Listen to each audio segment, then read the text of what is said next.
We have 6 races to go in the NASCAR Thunder 2004 season here on the channel KRC, I guess the short for it, Keegan's Racing Channel. Again, I'm still debating on whether or not I want to actually change the name of the title, or change the name, or make it like the channel that all the races, the full races are on. So I'm still debating on that, but you guys like the logo, you like the name, so that's good. Anyway, now we are here. Again, we are live streaming for NASCAR Thunder 2004 Lowe's Motor Speedway, now known as Charlotte Motor Speedway, for today's 500-mile race. 6 races to go in the season. The top 5 are within 42 points of each other entering today's race. We have a new points leader once again. His name is Dale Jarrett, with another Dale right behind him in second after losing the points lead yesterday at Kansas to an engine failure is Dale Earnhardt Jr. We'll have to see what today's race will bring. Oni, welcome to the stream. And, yeah, without further ado, we're just going to hop right on into it. Like, share, but most importantly, subscribe for more daily NASCAR content. We just had a career mode video drop about an hour and a half before the start of this stream, and we do these full race live streams with a realistic broadcast every day to jumpstart my young broadcasting career and my journey to becoming a NASCAR broadcaster myself. Thanks, everybody, for doing all those things. Make sure you do all those things, and now we're going to get into the race. Coming to you live from the Mecca of Motorsports, Lowe's Motor Speedway, for tonight's NASCAR Winston Cup Series race, the UAW GM Quality 500. This is an awesome facility, isn't it? This track was the first one to focus on spectator comfort, and it shows. This place always draws an enormous crowd. Most of the team shops are located in this area, which give it a hometown feel. We're in for some great racing here at Lowe's. Terry Labonte will start the race looking for his 3rd consecutive win. I spoke with one of the tire changers on that team this morning.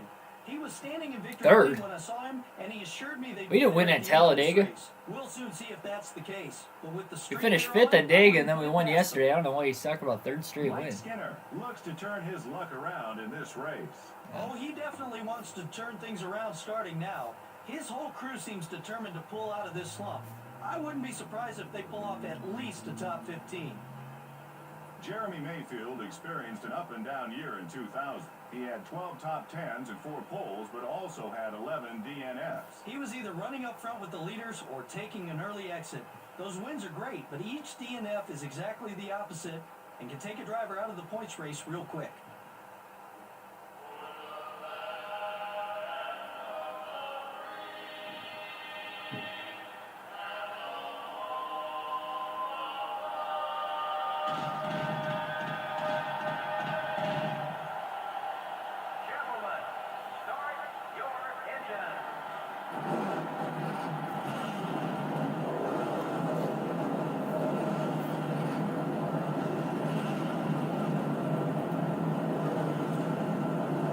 Another one of those late season championship contenders are on the pole for today's race. We'll take you through the rest of today's starting lineup as well. Jeff Gordon, as mentioned, will be the pole sitter. Mark Martin will be starting outside in the front row.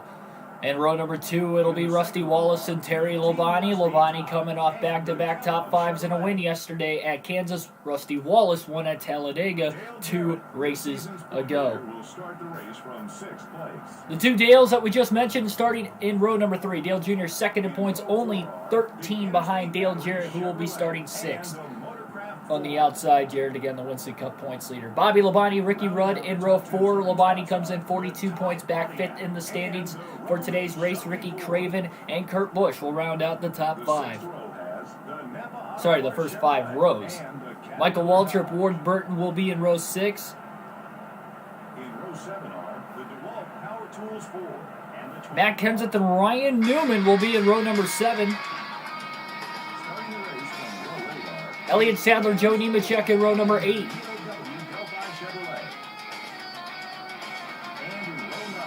Johnny Benson, Greg Biffle will be in row number 9.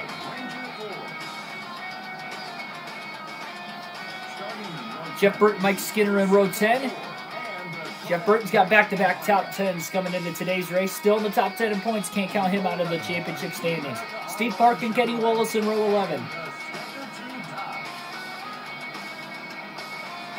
Tony Stewart, Hermie Sadler in row 12. Stewart trying to get back in his winning ways, perhaps here today at Lowe's Motor Speedway. Again, he's got a shot at the championship still.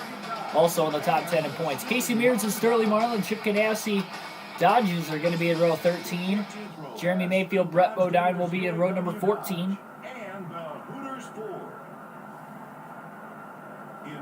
In row 15, it'll be Kevin LePage and Kyle Petty. Rondo Slice, Jonathan Rogers, welcome to the stream. Starting the race from row 16 are the Singular Wireless Chevrolet. Robbie Gordon and Christian Vittopaldi in row 16. Row 17 has the Net Zero Pontiac. Jack Sprague, Kevin Harvick in row number 17. In row 18, David Green and Jeff Green. David Green Pontiac and the Pennzoil Chevrolet. In row 19, Jerry Nadeau, Jamie McMurray in row 19. In row 20 are the 46. Ashton Lewis, Stanton Barrett back in row 20. In row 21, it'll be Jimmy Johnson and Bill Elliott. Back in row 21, Johnson blew an engine in yesterday's race, kind of the story of his season, unfortunately. And Kenny Schrader will round out the field starting in last. Sam Racing Dodge.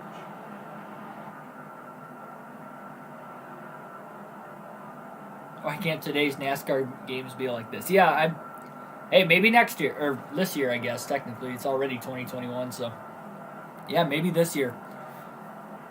Thanks for hitting that like button, by the way, Oni. And again, welcome back to the stream, Jonathan.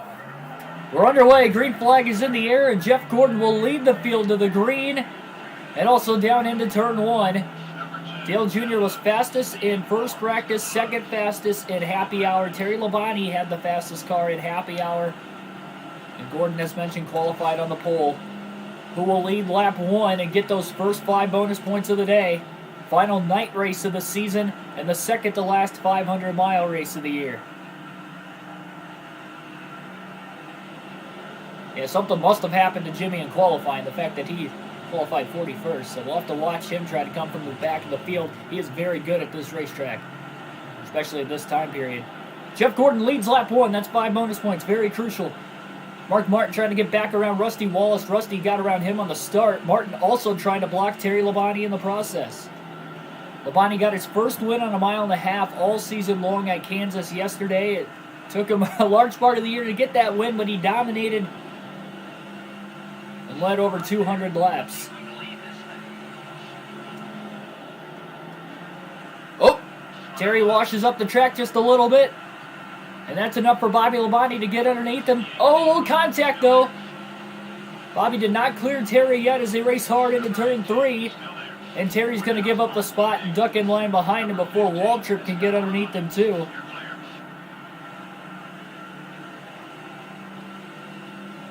Terry Labonte still has to get payback on Michael Waltrip and Kurt Busch before the end of the year. Waltrip already in the top 10, looking for 5th. Jonathan Bravo, welcome to the stream.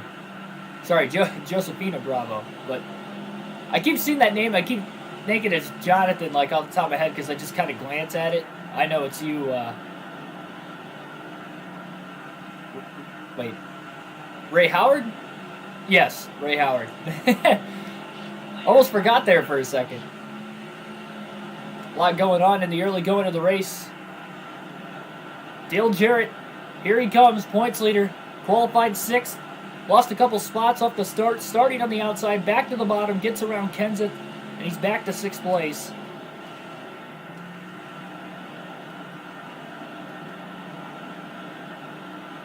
That, and I see Jonathan in the chat already, so maybe that's why I called you Jonathan too.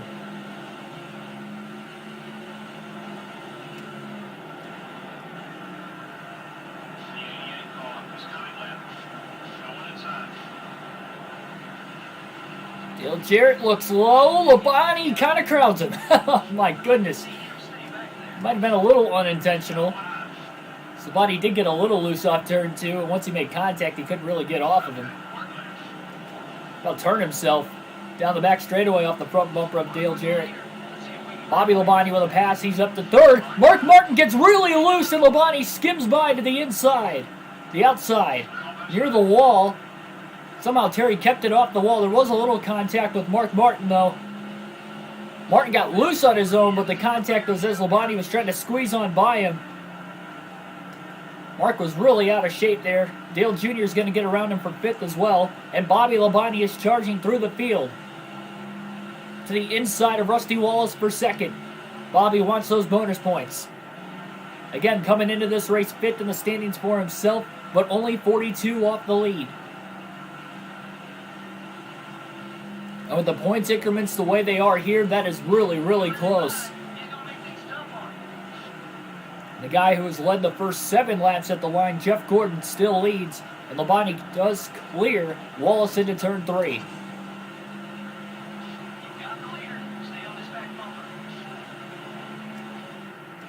What are my predictions for the Busch Clash?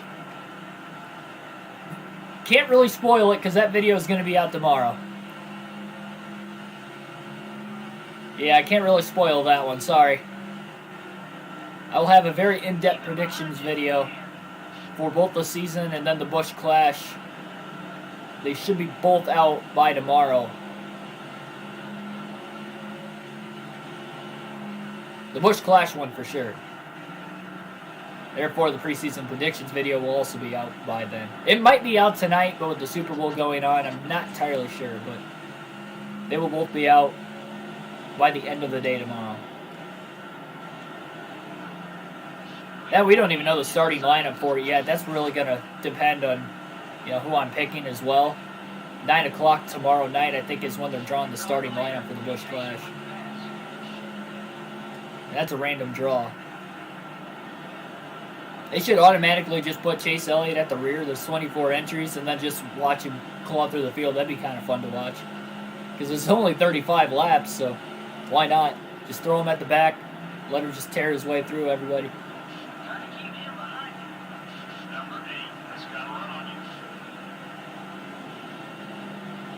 Dale Jr. has been trying to get around Labonte. Labonte is inching closer and closer to Rusty Wallace, and Bobby Labonte in 2nd place, still behind Jeff Gordon.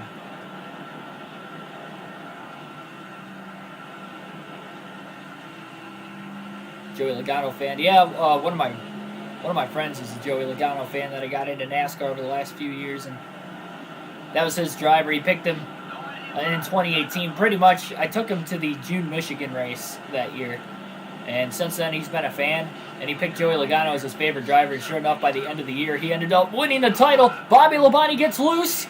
My goodness, so did Terry. Terry still got around him. Same thing happened to Mark Martin a couple laps ago. Labonte was trying to get around Gordon. He got loose into turn 1. Rusty Wallace will get around him, and Terry Labonte gets around him barely. Terry did not make contact with him, but boy, he got loose trying to get around him as well. Matt Kenseth, top 6 in the point standings for him. He is running in 5th now as he makes a pass on Dale Jr. Terry Labonte trying to get to the inside of Rusty Wallace for 2nd place into turn 1. He is there. And he'll take over 2nd. Hendrick Motorsports 1-2 at the front of the field. Again, Gordon still in the lead, has led every lap so far. Saw Gordon lead a lot yesterday as well after qualifying on the front row at Kansas, and those were the only laps he led the rest of the race. Talking a little too fast here.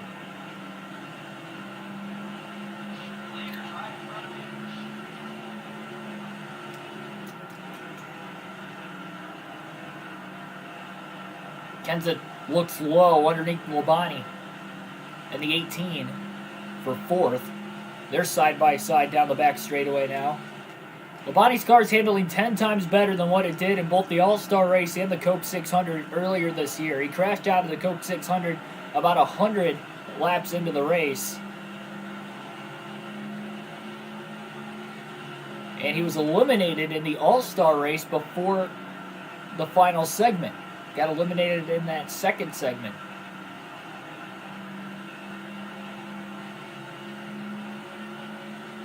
Oh, we got a couple Logano fans in here. Ashton G, welcome to the stream. Nice to see you guys here today. Again, Super Bowl Sunday, by the way. Comment down below your Super Bowl picks for today. I got the Chiefs. But I would not be surprised if Brady wins. One of my friends is a Patriots fan. Even though Brady left, he's still a Patriots fan. But he said it's kind of cool to see Brady and Gronk back in the Super Bowl, not going to lie. So he's kind of pulling for Tampa Bay today for that reason. I'll be going to his house for the Super Bowl. I've gone there for about the last 4 or 5 years, I want to say. Mainly because the Packers aren't making it. Keep losing in the conference championship. You asked me like the week or a couple weeks prior, he's like, hey, you coming to my house for the Super Bowl again this year? I'm like, well, I am, unless the Packers make it, then I'll probably stay home, but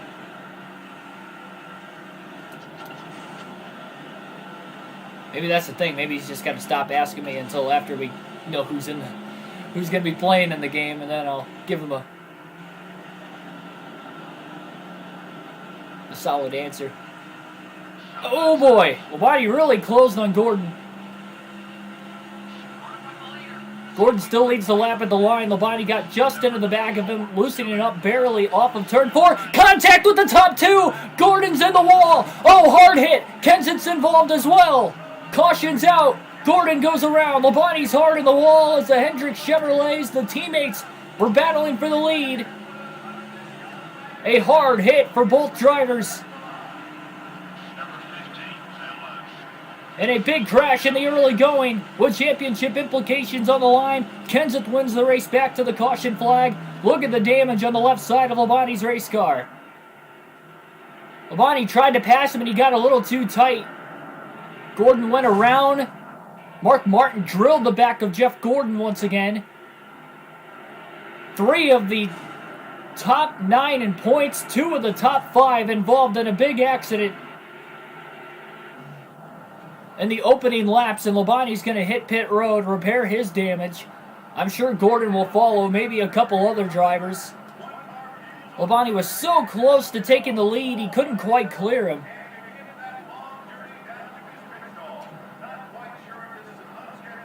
But that could have been a lot worse. That could have very well knocked a couple of those guys out of the race, but it seems to be that they're still running.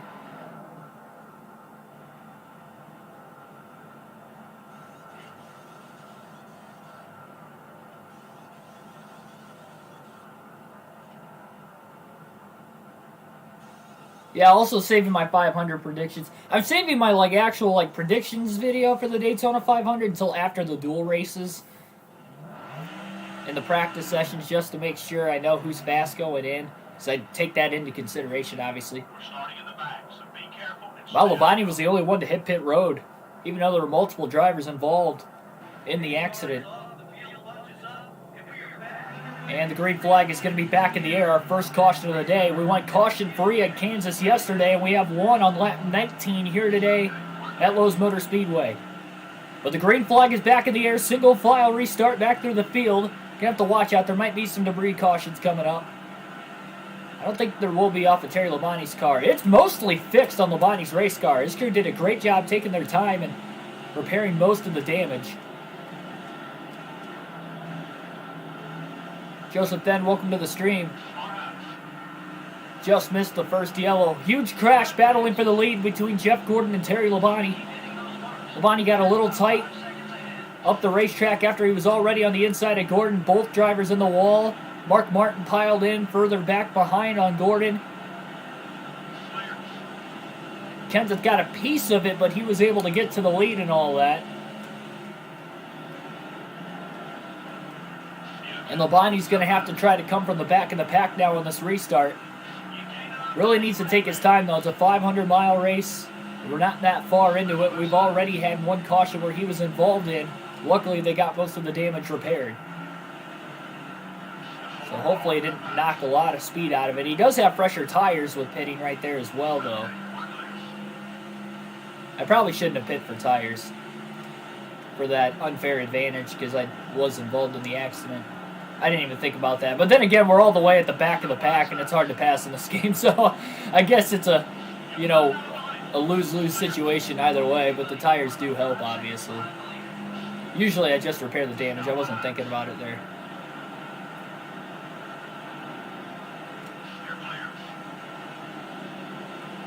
No, I wasn't trying to do that. We almost had him cleared, and I wasn't even trying to slide up in front of him. The car just got a little too tight. And when we pushed up the track, my right rear hung on his left front, and we both ended up in the wall. Gordon about went completely around. Labonte at least kept it off the wall, despite a harder hit. A lot of damage to his left side, too. But again, most of it's repaired.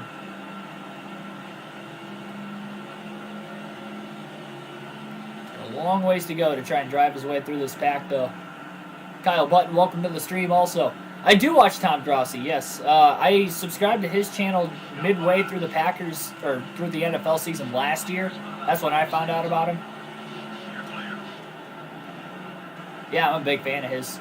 It's cool with being a Packers fan and having somebody that well known in the YouTube community that, you know, does stuff covering the Packers like basically 24/7. He covers other stuff in the NFL too, but mainly Green Bay. Hence the name of his, you know, podcast called Packcast.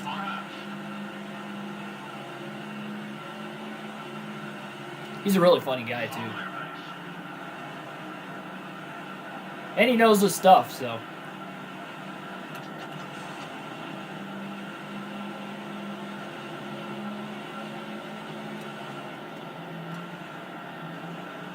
So again, if you're just tuning in, we had a caution at lap 19 with Labonte and Gordon, the two Hendrick Chevrolets and championship contenders, getting together, battling for the lead. Labonte was not able to lead a lap at all in that stretch. Wow, Elliott Sadler really crowded Labonte. They were 3 wide getting into the corner, though. There just wasn't a lot of room there. One of the tighter mile-and-a-half racetracks on the circuit as far as where that apron is on the bottom of the track and where the wall ends up lying as well.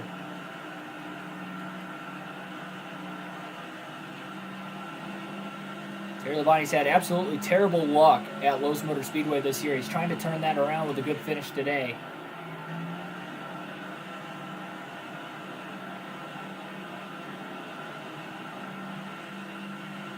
I can't wait to see the release of the next-gen car. I am a little skeptical because we haven't seen all the cars on the track yet, and they're saying the car's done, and they haven't had a test session with more than 2 cars on the track, so that's what scares me. I feel like they need to get, like, I know it's going to cost them a lot of money to get a bunch of prototypes, but they need to get, like, 10 to 20 prototypes and then get drivers to race on the track, instead of waiting until next off-season when there's no other way around it. Because what if it flops? You know, what if, like, their preseason text next year absolutely flops with the fans, with NASCAR, with everybody, and then they end up going forward with it anyway, because that's not going to look too great. Or they have no resort to go back to anything either, so. Yeah, I kind of don't like that that's the way they're pushing it. But I'll hope for the best. I'm optimistic 9 times out of 10, so I'm just going to hope. But there is a little bit of fear in me, though. Oh, boy, Labonte got really loose.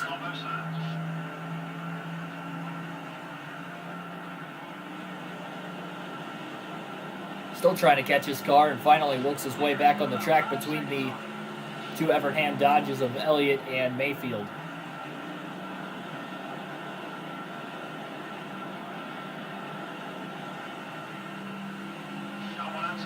Surprised nobody else came to pit road during that caution, mainly the drivers that were involved, like Gordon and Mark Martin. Surprised we haven't gotten a debris caution yet either. Maybe that's what most of the field was thinking, that, hey, we're going to probably get another caution here very shortly anyway. Let's stay out. Oh, man, and Labonte gets tight up the track again. He's in the wall hard. Oh, huge hit! Brett Bodine up and over, Labonte up and over. Again, Labonte gets hung up on a teammate, this time Joe Nemechek. And as he was backing down the banking of the racetrack, Bodine goes up and over, along with Terry Labonte. Somehow Terry's still running. 2 hard crashes in the first 35 laps.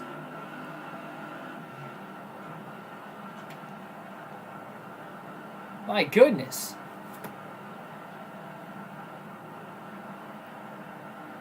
See if anybody else pits this time.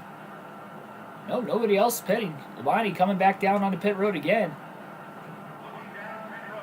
Labonte just gets underneath another car and he just keeps getting too tight, trying to make the passes, but the car is just, for whatever reason, just pushing up the track in the center of the corner. It rolls in fine, and that's why he's able to get to the inside. And more damage to be repaired on this 5 car.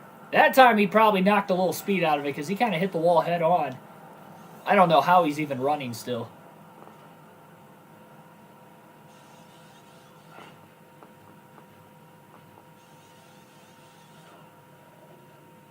He still repaired most of that damage. Not all of it, most of it. We're starting in the back, so be careful and stay out of trouble.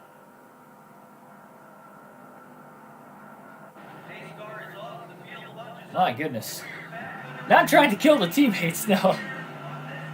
It's just a coincidence that we keep trying to pass our teammates, and man, that was a hard hit. Green flag back in the air again. There wasn't a debris caution before. I wouldn't be surprised if we saw one now, though.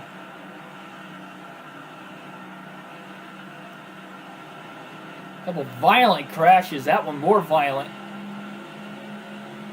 I'm surprised Brett Bodine's still running. And Labonte, for that matter. Maybe we can go for a flip and win. I don't know. I don't see cars flip like that a mile and a half too often. Saw Casey Mears barrel roll at Darlington earlier this year, too. 3 wide down the back. Labonte underneath Stanton Barrett, Greg Biffle. No room. Labonte gives them room and backs out of it. Labonte's already crashed twice in the early going of today's race. He's got fresher tires again, trying to come from the back again. He only got about midway through the field last time.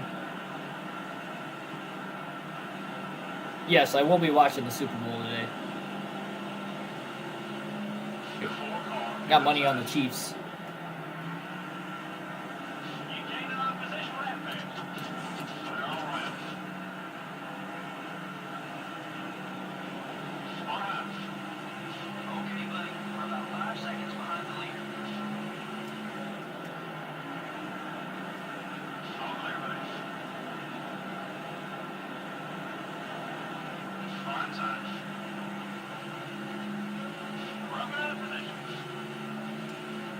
Oh, man.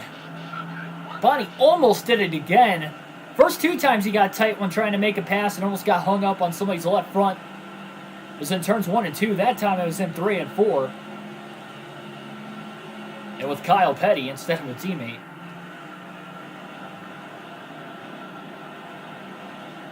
Maybe Labonte does have to loosen this race car up.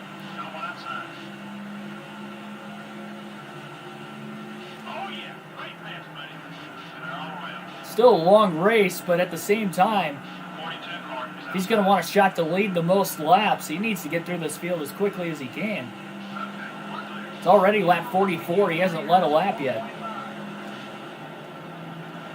Got guys up at the front like Gordon, even though he got taken out a little bit. But Kenseth's leading a lot of laps now, too. Both drivers who have won here, but in the past. Actually, both drivers got their first career win here. And it was in the Coke 600 for both Kenseth and Gordon. In both their rookie seasons. Kenseth in 2000 and Jeff Gordon 1995. Sorry, 93 is Gordon's first full year in NASCAR. Not 95. I don't know what I was thinking there. 3 wide to the inside. Well, that time the car gripped up a little better. It seems like it grips up a little better in 3 and 4 compared to 1 and 2, even though it's a little tighter angle. I'm not sure why that's the case. Body does get around Nadio and Marlin there. Yeah, Tampa Bay. I've been calling him that like since he went there.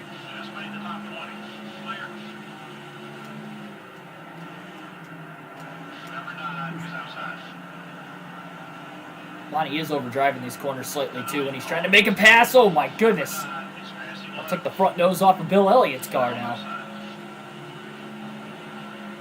Well, he's back in the top 20. The fresh tires have to be helping. Now he's on Johnny Benson.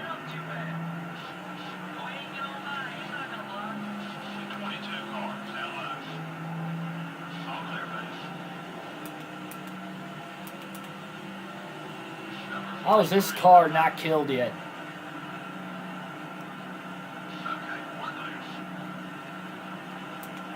It's been the story of the race for Terry Labonte, getting way too tight in turns 1 and 2.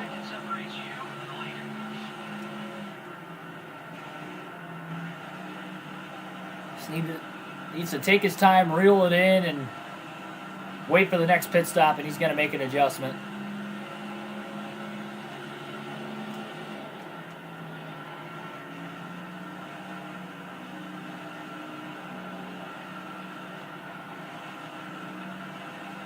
Had his shades of the first 2 times we were at Charlotte this year.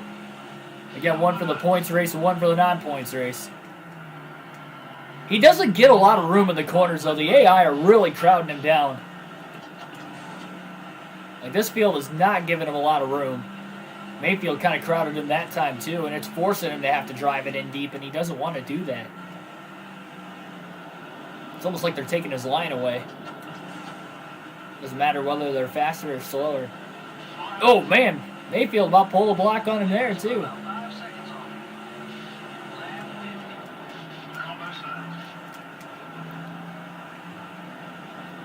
This has just been a nightmare of a racetrack for Labonte this year. But after back-to-back top 5s coming in, he did have momentum this time. Well, he had momentum going into Charlotte earlier this year, too, when he dominated Richmond right before it. So, I don't know. This has been the worst racetrack, though, this season by far for Terry Labonte.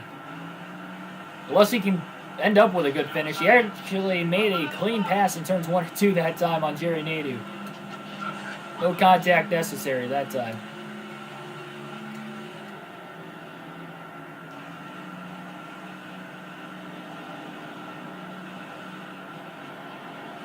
By the way, yeah, this track's now Charlotte Motor Speedway. It had a title sponsor, kind of like ISM did with Phoenix a few years ago. Only it was a lot longer contract between Lowe's and Charlotte than what you're seeing here. It was at least like this, I want to say, from like 2003 to at least 2009, if not maybe a little later.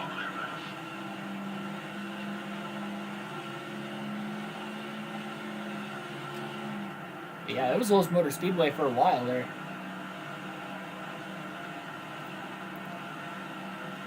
I don't know if that went into the 2010s or not. I can't quite remember.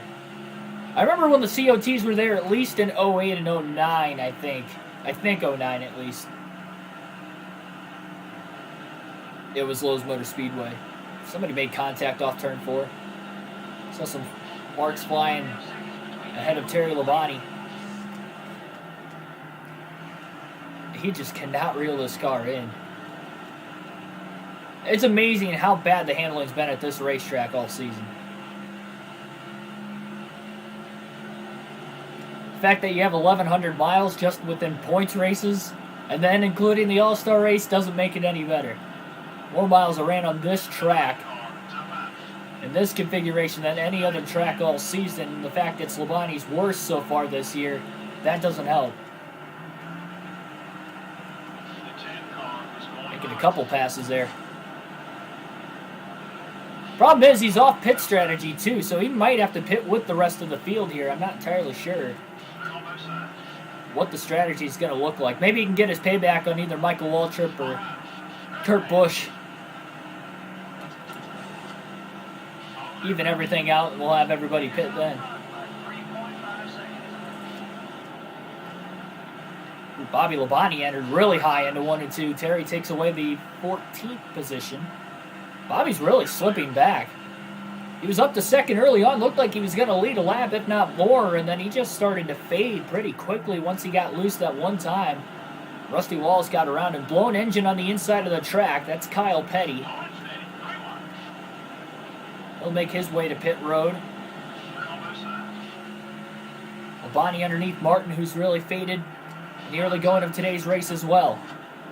Labonte's getting a little bit better as this race winds on. And how about Jimmy Johnson? He's had 2 cautions that have kind of helped him out, but at the same time, too, Johnson started in 41st, and he's already up to 11th. Now back to 12th as his teammate Labonte gets around him. Oh, we got around the teammate cleanly that time.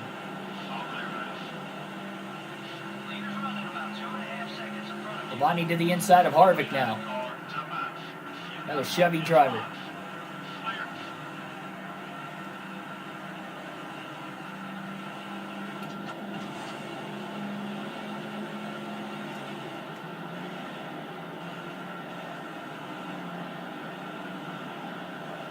Another cluster of cars inside the top 10. Labonte looks slow. Underneath Newman. Newman was coming down as Labonte went up there, and that didn't work at all. Gonna be a little more patient, I guess. It's another product of somebody trying to crowd Labonte, and with Labonte not having the handling in his race car, that is not helping whatsoever. It's underneath Tony Stewart. There's another pass. Oh, man. Look at how low Labonte went off of 4 just to get around Dale Jarrett.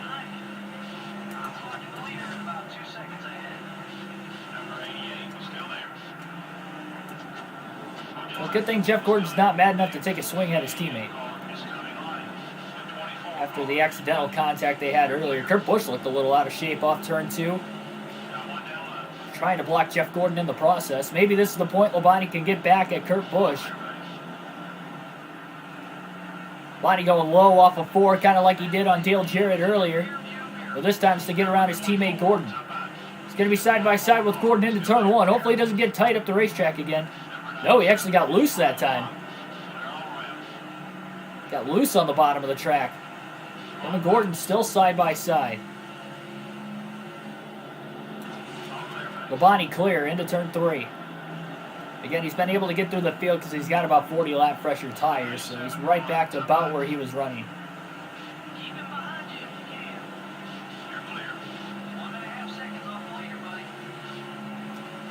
Oh, contact! 97 in the 5. Gordon back to the outside again of Labonte. Couldn't clear him, though. Not yet, at least. We got another drag race down the back and into turn 3.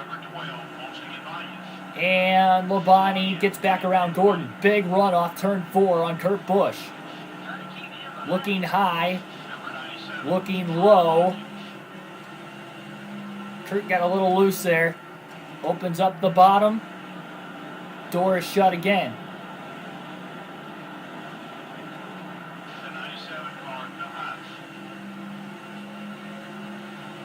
Labonte can't get around Kurt Busch right now. Kurt's really mad at him, though. So he will take a swing if Labonte gets underneath him, and now we got pit stops going on. So some of the leaders coming to pit road. Labonte may be trying to get payback here on Kurt Busch. Man, he got loose right in the center of the quad oval. So as the tires start to wear, the car's getting loose now, despite it was tight earlier in the run. Some of that could be damage. And some of it is probably the analog stick. My goodness. Trying to get around him clean. Kurt Busch runs him into the grass. Oh, Labonte's still loose. Somebody's coming out of the pits up ahead. Kurt Busch lost a ton of ground. Dale Jarrett got around him too. So did Gordon. Kurt Busch took a swing at Labonte, tried to send him into the grass there.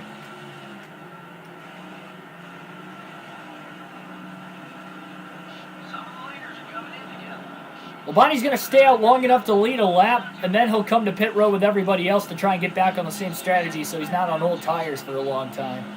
Matt Kenseth's still in the lead, so at least Labonte can get his 5 bonus points that way. So a lot of these drivers have been pitting over the last couple laps. Jack Sprague trying to block Terry Labonte. Jack does have fresher tires. They're a much slower race car. The rookie Sprague, maybe he can win the Rookie of the Year still. I meant to look at the Rookie of the Year standings, but I was so caught up in how the top 10 were shaped up after that race at Kansas yesterday that I forgot to check. So hopefully I remember to check at the end of today's race to clarify Mcmurray might still have the points lead and how tight it might be as far as the Rookie of the Year goes. Kenseth does not pit yet. See if he comes in this time. And he will. So Kenseth's going to pit. Terry Labonte will lead his first lap of the night. That's 5 bonus points. Lap 67 into lap 68. So Labonte's going to be pitting very shortly here.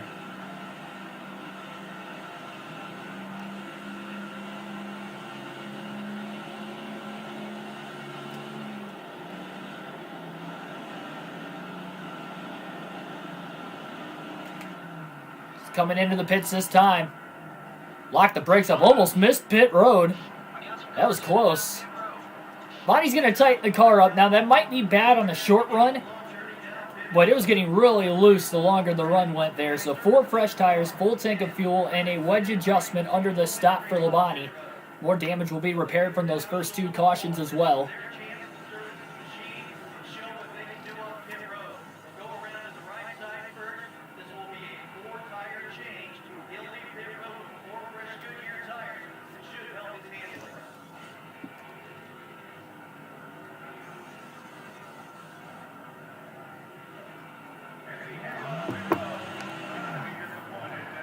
Slow stop for the pit crew there on Labonte's team. They won 2 races in a row with no mistake. And a big one on the first green flag stop of the race.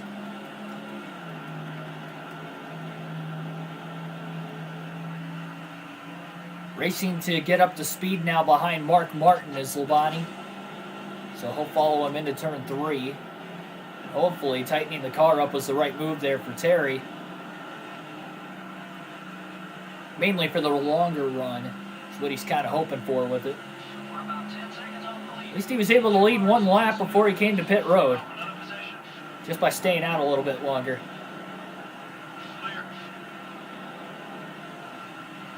Be interesting to see where he cycles out, though. He was a few seconds off the lead before the pit stops even started.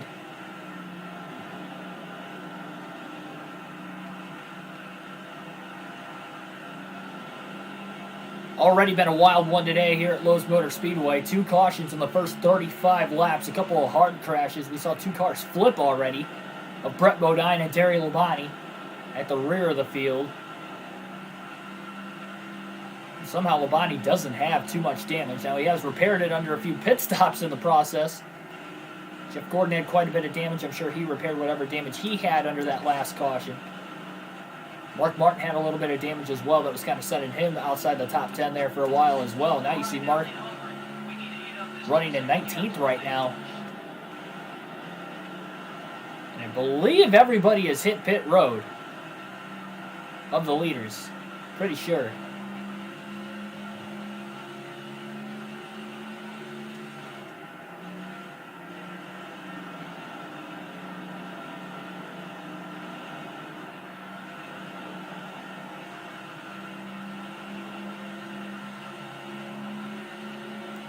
Terry's about 10 seconds off the lead. Seems about right, because he did stay out a little bit. Again, not the last driver to come to pit road, but one of the last drivers with trying to lead that lap. He was in 8th place when the pit stop started, fell all the way back to 20th with everybody short pitting around him by just a couple laps. That was the difference. Plus, the slow pit stop. Might want to add that on there as well. That cost Labonte about 4 seconds on pit road. With an over 21-second stop. Rear tire changer was coming around the car, ran right into the catch can man.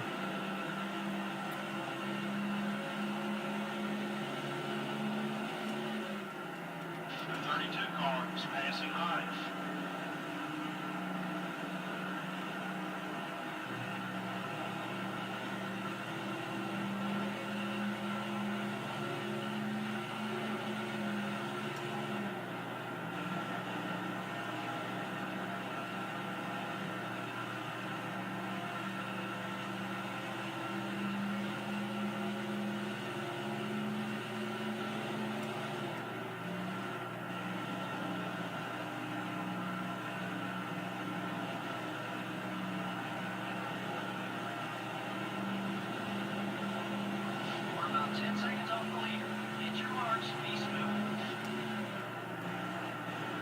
He's actually running decent times right now, too.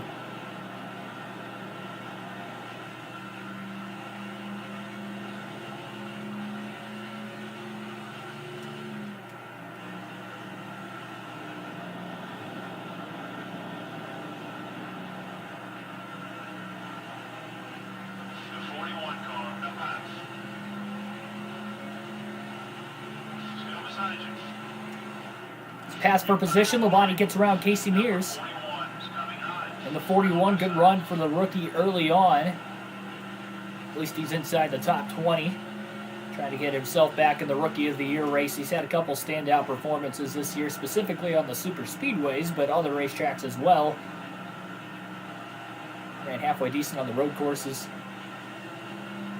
So he's still in that contendership. We need to eat up this 10-second gap. Dale Jarrett has fallen far off the lead. He's the points leader. Mark Martin comes into this race third in points. He's towards the back. We saw Gordon get involved in an accident earlier. He's in the top 4 in points. Those are drivers that Labonte, if he could just have a good finish today and these guys run about where they're running now, that could help Terry get back into this championship hunt even more, which is what he wants and what he needs. And then we go into Martinsville tomorrow evening, where Labonte was able to win earlier this season in dominant fashion. So we'll see if he can do that again tomorrow. It'll be huge.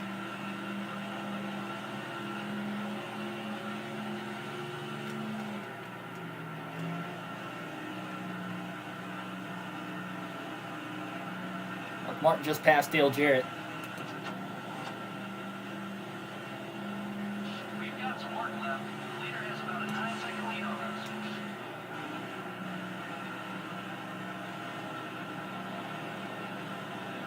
Bonnie's car does seem a little bit more stable, though, tightening it up. It seems like that was the right move, at least for the short term. We'll see, again, how it is on the long run.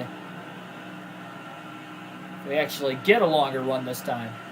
But so far we have gone about 40 laps, just over 40 laps since the last caution. Doesn't feel like we've gone that far, but we really have. We went green at lap 39.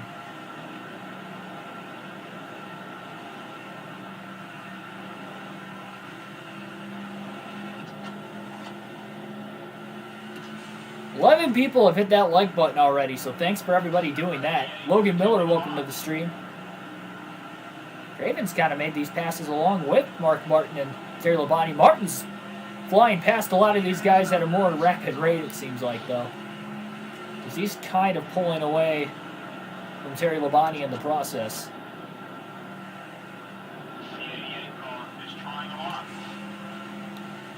It's going to be a tough pass to get around Dale Jarrett.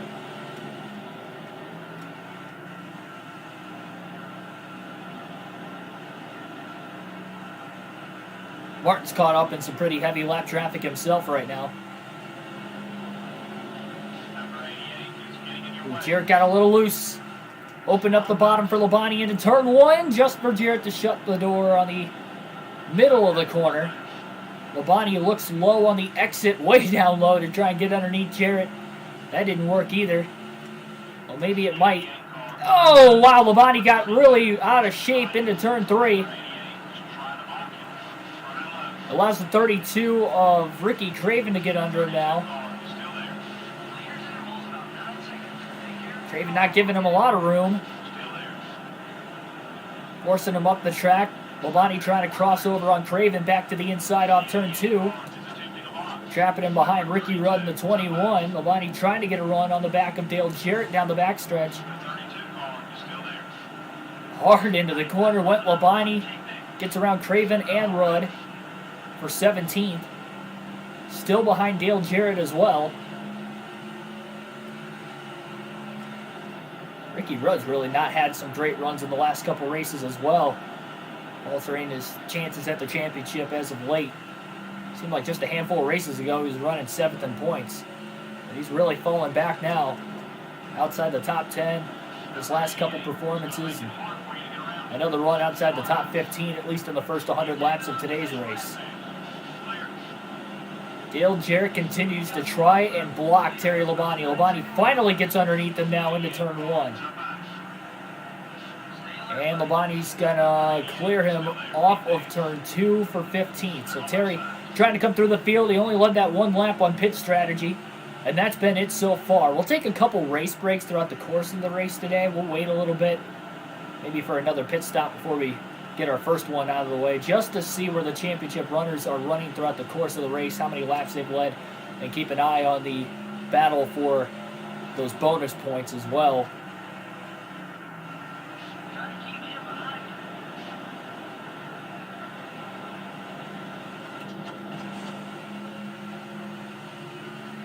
Blaney goes all the way down low, but he enters in way too deep into turn 3. My goodness. Craven just zips by on the outside. He was on the apron down the backstretch, and that forced him to have an awkward entry into turn 3. He was trying everything he could to get around Jack Sprague there. Sprague was really holding him up. Now he's just trying to push Craven on by Sprague. He's really doing everything he can. Labonte finally gets to the inside of Sprague, but it obviously cost him a spot trying to get around him. Ricky Craven showing some decent speed early on as well in that 32 car. Craven running a little high there in 3 and 4. Labonte closes that gap again. Oh, Craven gets loose. Seen a couple guys get loose already today going into turn 1 in front of Labonte. That was another factor of it. Labonte will get around Craven because of it. Nice clean pass to get right back to where he was in 15th. Again, final race under the lights this season on NASCAR Thunder 04. In a couple days, we will be on NASCAR 05. Remember, you guys get to fan vote for the drivers in all 3 series. Heck, I'll even send that fan vote for the Wheel Modified series as well, because I plan on doing a season there. But you guys get to pick the drivers for all, I guess, 4 series then. And we'll be starting that on Tuesday night before the Busch Clash. We're going to run our Budweiser shootout. So it should be a lot of fun. So have your Cup Series driver ready and be ready to join the chat, because that is how you can vote. It's by joining the chat at the start of that stream tomorrow. Or sorry, again, not tomorrow night, Tuesday night. So Tuesday night before the Clash. Probably going to start at 5:30, I think is what we're going to have it planned for. So at 5:30 Eastern Standard Time, tune in. Then we'll have the Budweiser shootout along after that. And that will lead us up to the start of the Clash. Or at least should. Clash starts at 7. Coverage does at least, so. Should give us enough time.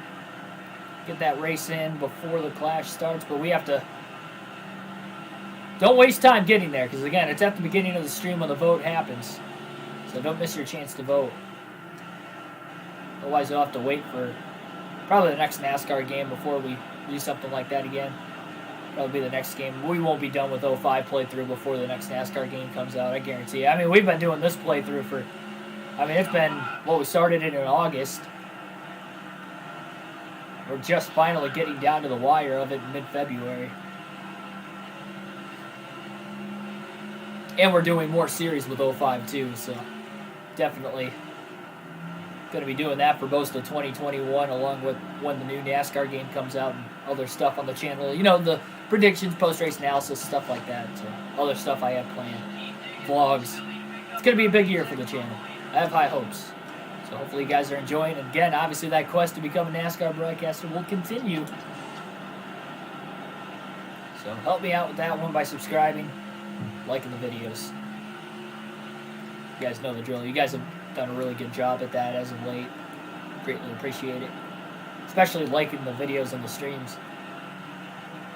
We set a stream record a couple weeks ago for most likes throughout the course of the stream. We had 33 in one event. Oh, man! Bonnie got hung up on Mark Martin. They were 3 wide into turn 1. There was a lap car. Christian Fittipaldi was on the outside as well. Bonnie sent it in there and just couldn't quite clear Martin in the process. Basically clipped himself into the wall. Not a hard hit, luckily, but the hit nevertheless. The idea is to keep that car clean as much as he can, and he definitely didn't do it there.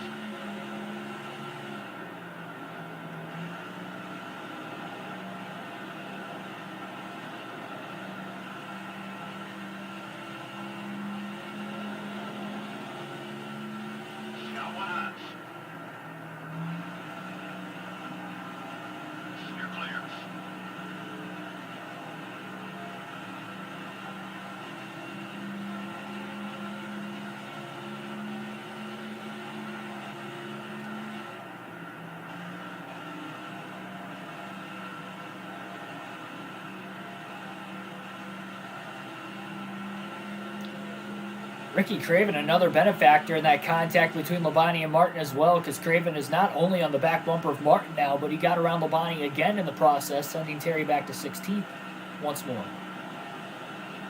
Almost 100 laps into this race already.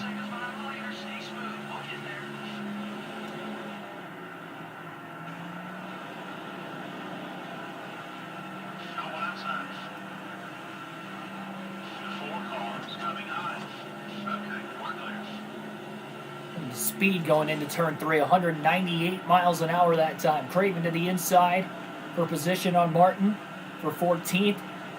Can't quite clear him off of turn 4 yet. They're still side by side. And that door is open now for Labonte to get around Mark Martin as well because of it. There's a couple passes. Down to the inside of Craven down the back straightaway. Craven crowding Labonte that time. And Labonte moves him back out of the way, saying, hey, don't crowd me. Michael Waltrip trying to block as well. One of the drivers Labonte has to get payback on. Not going to do it here. He's going to get around Waltrip cleanly for 13th.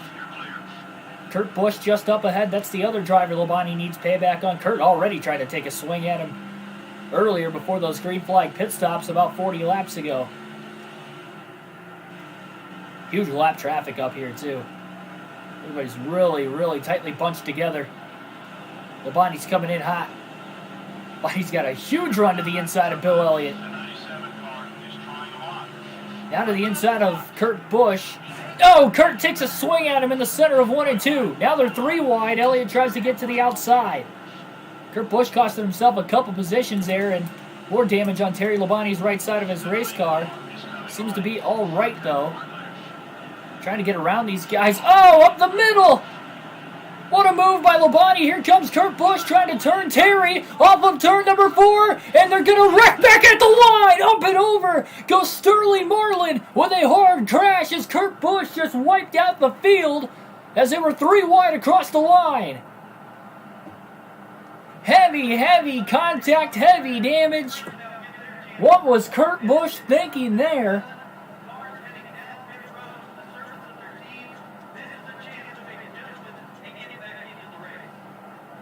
Yeah, not going to replace tires. There was the cause of the caution. That was a hard hit for Sterling Marlin as he about went into the catch fence on the front stretch here at Lowe's Motor Speedway. Heavy damage here on the 5 of Labonte. Half the field coming into pit, half of them staying out.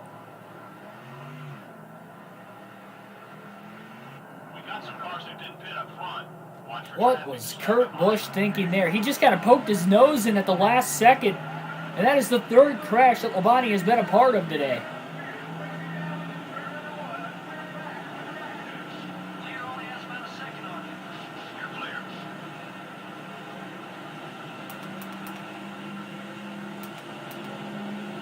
A lot more damage on Labonte's car from that crash than the first 2.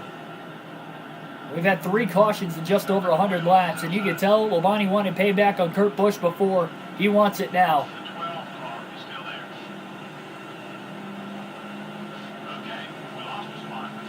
Double file restart with the lap cars to the inside of the lead lap cars.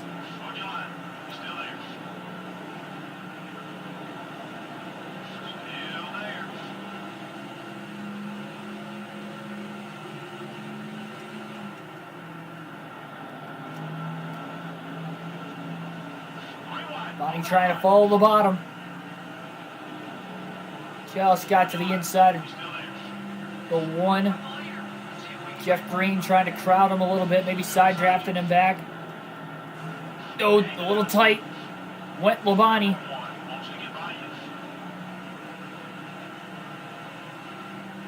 And Gordon was pinching him off.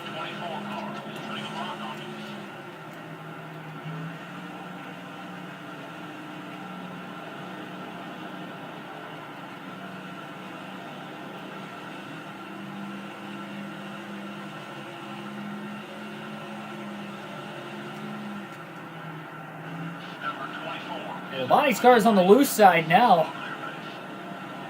Well, because Kurt Busch turned him off at turn 4. They were already 3 wide with Labonte in the middle. He made a heck of a move to get to that point. Kurt Busch followed him in that hole and just turned him. Tried to take the swing at him twice in this race up until that point. Once that lap before, which led Labonte to get past Kurt Busch in the first place. Big slide into turn 1 that time. Underneath Ashton Lewis. Labonte trying to hold on to his car and close in on Matt Kenseth for position. Terry's actually in the 4th spot right now.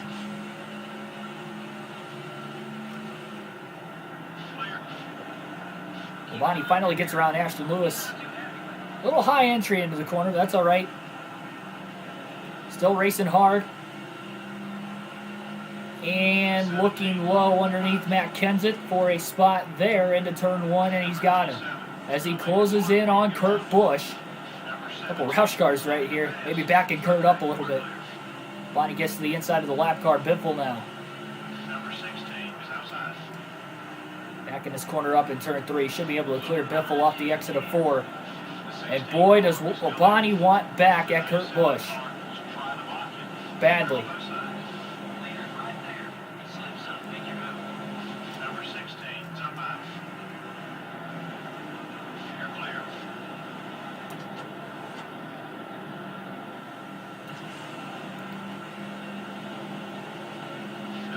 Bonnie trying to get a run on Kurt.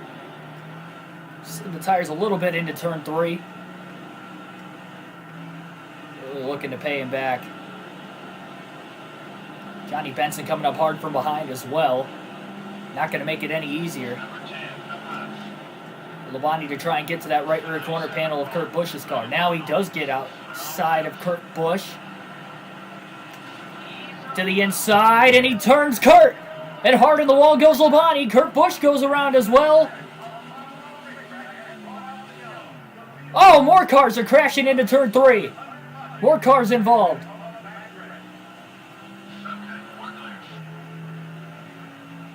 Look at all the spots everybody lost.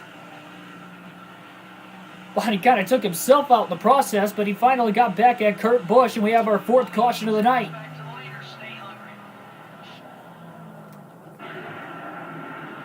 And that's why Labonte took himself out when he went low to take out Kurt Busch. Who else was involved here? Oh, Stanton Barrett got a piece of it. That's why Labonte turned himself, because he turned himself off the front bumper of Elliott in the process of taking out Kurt Busch.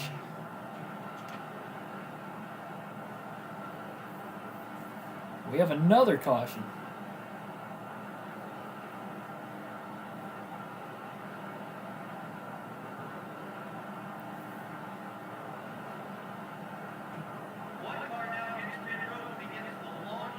This has just been an absolutely crazy race here today at Charlotte. With a lot of drivers that have a lot to lose, it has just been a weird race.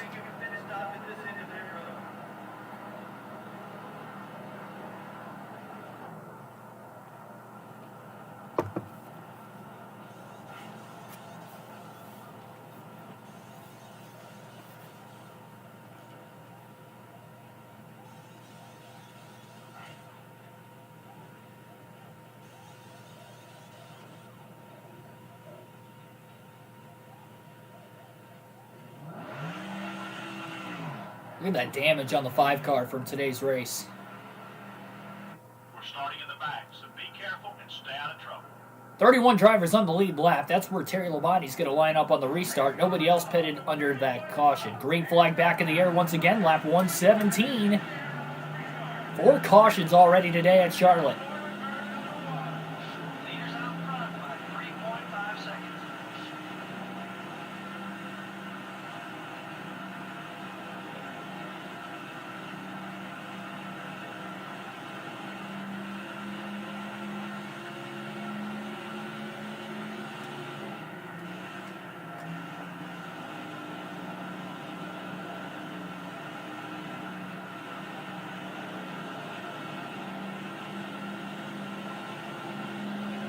What a crazy, crazy day.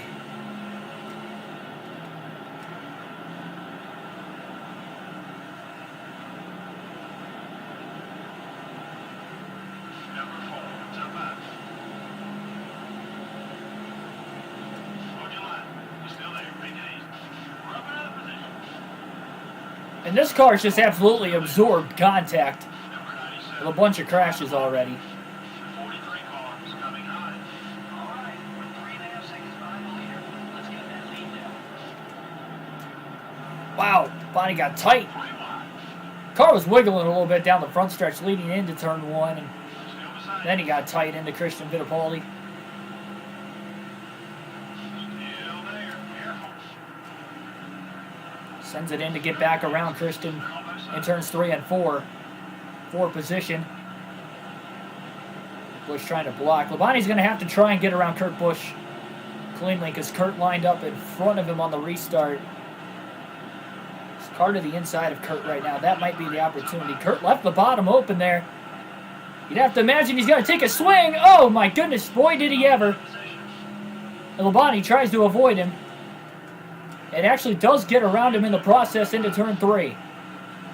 Oh boy. Brett Bodine coming down in front of the 5. Didn't realize he was 3 wide. Now he's in the middle. Keep hitting those marks. The leader's about 5 seconds ahead. Hold it steady. 3 wide. Not a lot of room for Labonte on the bottom of the track. All over your back bumper. Everything okay on the car? Okay, we're clear. And here's Kurt Busch trying to get back at Labonte again. Terry doesn't want to play any games anymore. He's got to go. And he's trying to get away from Kurt Busch. Kurt's stuck on the outside now, and a couple cars are going to get around him to Kurt's inside. Number 18, he's still there. Still there. You put it out behind you. It's been a long charge for Terry Labonte to try and get through this field. It has been a crapshoot so far. It has been a long time since we've had a race like this. I think Watkins Glen was probably the last race that we had Careful now. just a ton of cautions coming out rapidly. Be a little slow. Somebody's coming off pit road and blew an engine earlier, trying to get every point they can. Kyle Petty was the only driver I saw. Could be somebody else that was involved in any one of the 4 accidents we've had today, though, too. 6 cars passing high. Okay, we're clear. Man, Mark Martin's really fading. So is Bobby Labonte outside the top 20 for both of them. Jeff Gordon outside the top 15. Again, those guys fading. It's a chance if Labonte could just... Obviously, he's got to make it to the end of the race. And boy, I don't know how he's made it up to this point. They're going to be 3 wide again into turn 1. Labonte sends it underneath Bodine and Jeff Green, but he gets around them both. He does have fresher tires than some of these guys, but some of them also pitted under the caution prior to the last one. Still beside you. A little loose into turn 3 that time. Bodine's going to get right back around Labonte. Terry almost slid into the wall off turn 4. Trying to hold Jeff Green back behind him still.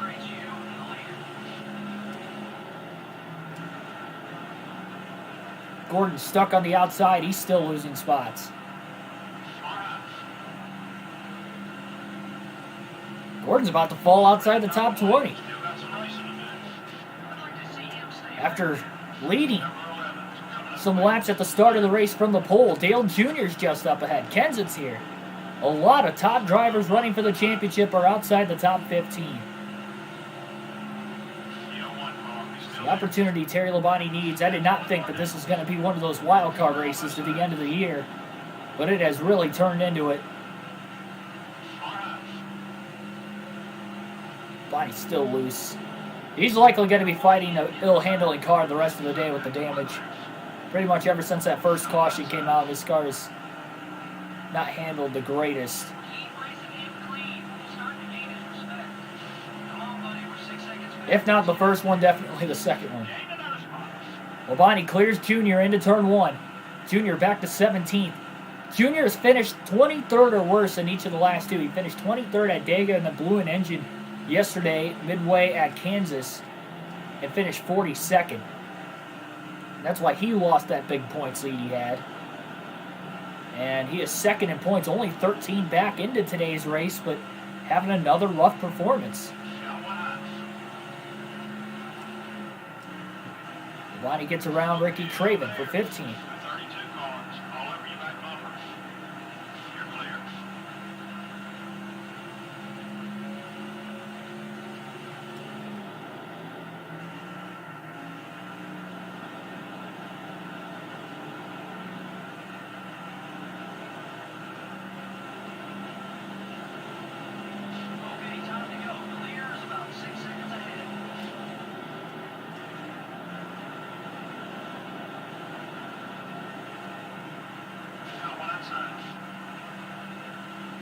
Barrett now trying to crowd Labonte.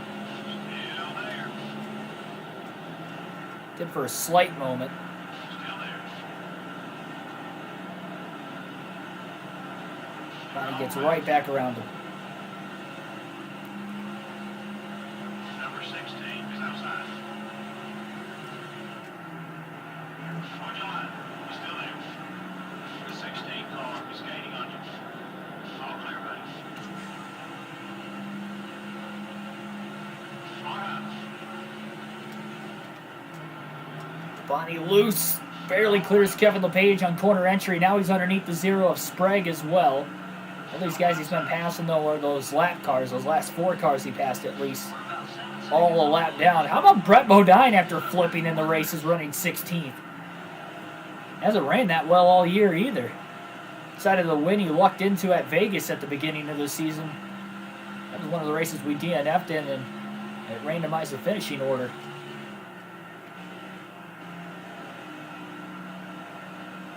Ferrari to NASCAR. I don't think that's going to happen.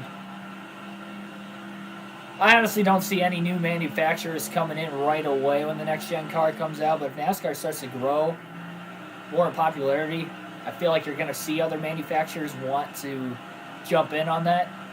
At least, between this year, the next couple years, when things start to go back to normal after COVID, I think are really going to be telling of where NASCAR's future is going to go for about the next 10 to 15 years to come beyond that. Drivers included. Younger crop of drivers coming in, because we're still in that wave of drivers leaving, that I grew up watching for most of my childhood. And you're kind of having like those guys are either older or have already retired, still on their way out.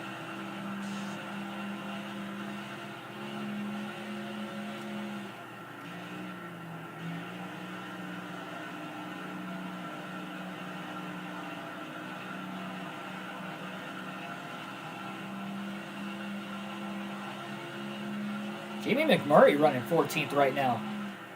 He won this very race at Charlotte, the fall Charlotte race in 2002 for his first career win. That could be a good sign of him trying to pull away in the Rookie of the Year standings. He was running on a part-time schedule at the end of the year because of an injury to Sterling Marlin that happened at Kansas the week before. It was McMurray's second start of his career when he got that win on fuel mileage. Really impressed in that 40 car. That earned him the full-time ride that he had at Chip Ganassi in the 42 this season.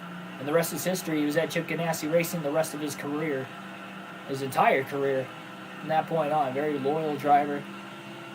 Loyal bonding and friendship between Chip Ganassi and Jamie McMurray in that process as well. Of course, the Daytona 500 win in 2010 as well.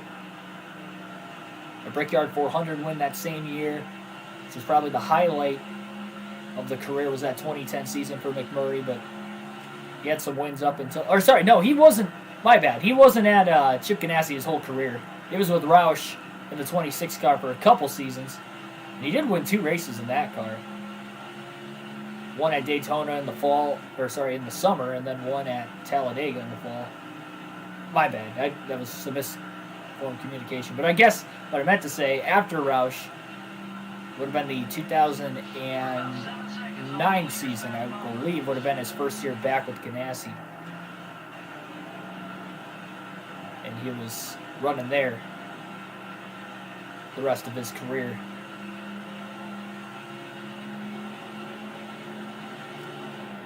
Of course, McMurray going to be back in the 500 again this year, so that'll be pretty cool.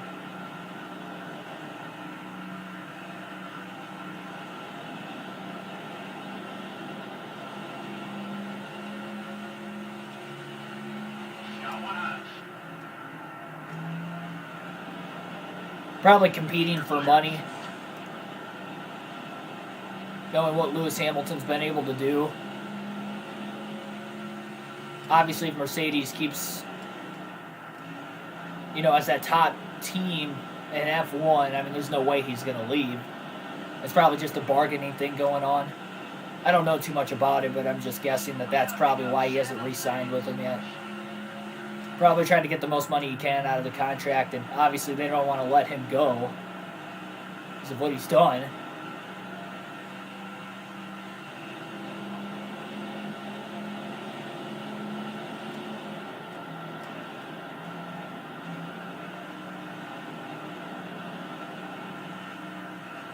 Yeah, again, I don't know too much about F1, but I'd probably lean on the fact that they'll sign on with each other again.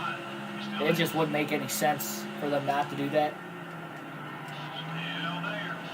More tires won't help us. Be careful. All clear, buddy.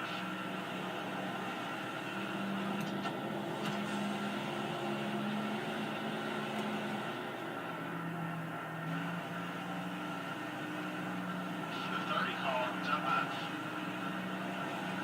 That pass was for See Park putting up a fight right now. He's crowding Labonte a couple corners in a row, and then Labonte got tight trying to pass him off turn 4, but he finally clears him. Now he's behind Mcmurray for 13th.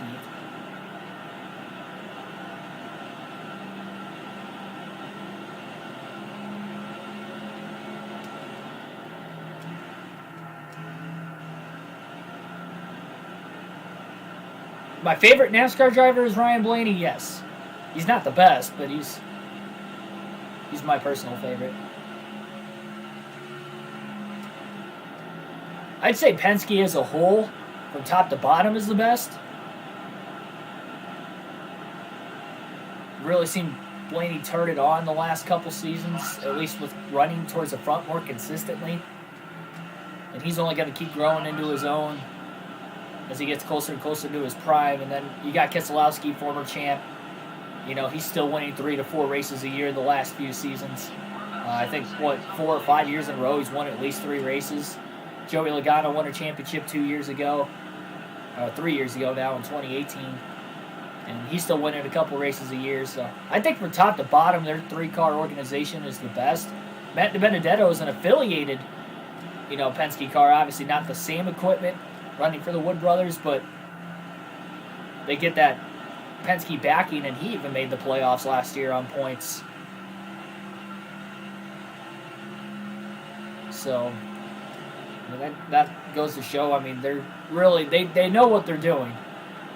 They're the best Ford team from top to bottom. I know Harvick was carrying the Ford banner last year and for Stewart-Haas, but outside of Harvick, that team at Stewart-Haas just wasn't there compared to what Penske had. Hendrick could definitely take over that top spot depending on how they do this year, but I think coming into the year, you got to look at them. Joe Gibbs Racing took a step back last year outside of Denny Hamlin. Truex only won 1 race. Kyle Busch only won 1 race. And Jones didn't win any and missed the playoffs, so I don't really see Gibbs as that top team like they were before, because I would have said Gibbs was the top team, but as of last season, I'd say Penske's got the top team from top to bottom going into 2021.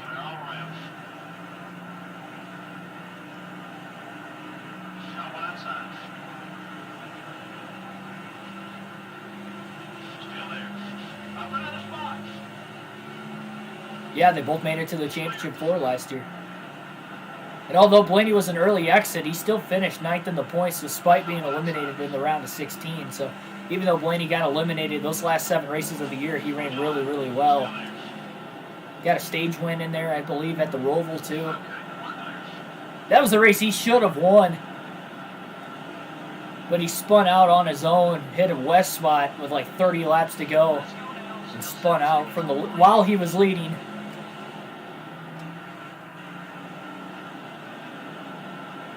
That was a race he could have won, though. Obviously Chase Elliott was going to be tough to beat, but would Chase have gotten another caution if things didn't start spiraling out of control there? Maybe not, Could have, would have, should have, obviously. Blaney very easily could have won 4 or 5 races last year.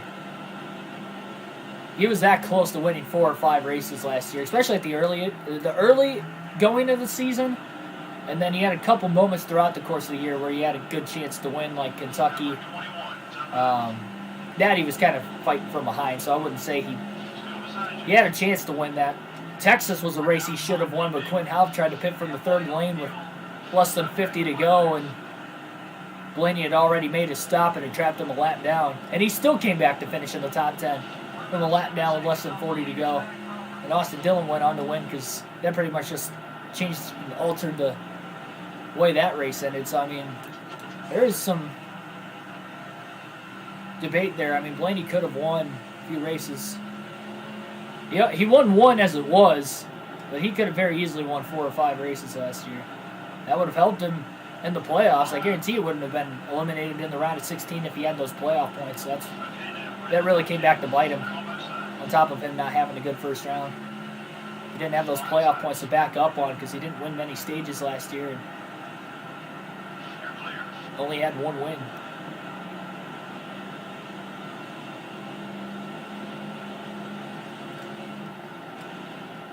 He's a good NASCAR driver, but doesn't have many fans. Honestly, Eric Jones. I don't think Jones gets the credit he deserves. Be interesting to see how he does for Petty Enterprise next year, not Enterprise anymore, but Richard Petty Racing next year. I'd say Jones is one of those guys. I feel like Eric Almirola is kind of one of those guys too. Just kind of under the radar. He's consistently top 10 all the time.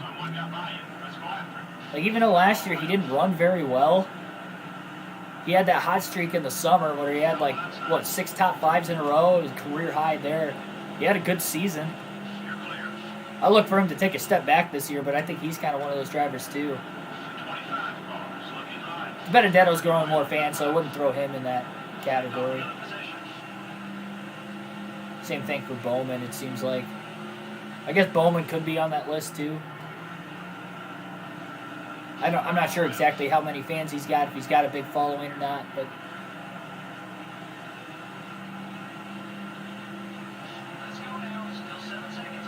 Blaney continues to try and battle his way through the field. 6.7 seconds off the lead, but he's just moved into 6th, getting around both Ricky Rudd and Ryan Newman over the last couple laps. Labonte's only led 1 lap in this race, and that was because he stayed out longer than everybody else during those first green flag stops.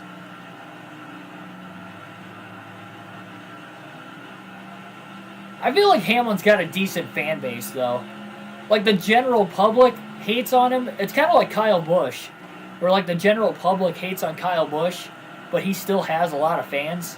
And I think the same's kind of for Hamlin and Logano and drivers like that. Oh, we got a caution. Caution for debris on the racetrack. Not sure exactly where it's at. Oh, we got trouble here. There's smoke. Smoke in the middle of turns 3 and 4 as well. It was stated caution was for debris, but it might be for something else. Our 5th caution of the day. Oh, it was not for debris. Ashton Lewis with a single car spin in turns 3 and 4 will bring out our 5th caution at lap 153. So Ashton Lewis goes for a spin. Caution's out again. Labonte's going to hit pit road, and so will the leaders. Pit stops under caution. It looks like a large part of the field is coming down. 4 fresh tires, full tank of fuel for Labonte. His crew messed up the last stop. They can't mess up this one. He needs to keep this track position as he continues to try to charge to the front. 13 likes right now. Thanks, everybody, for that as well. Thanks for everybody still watching. Longer race today, but it has been very eventful.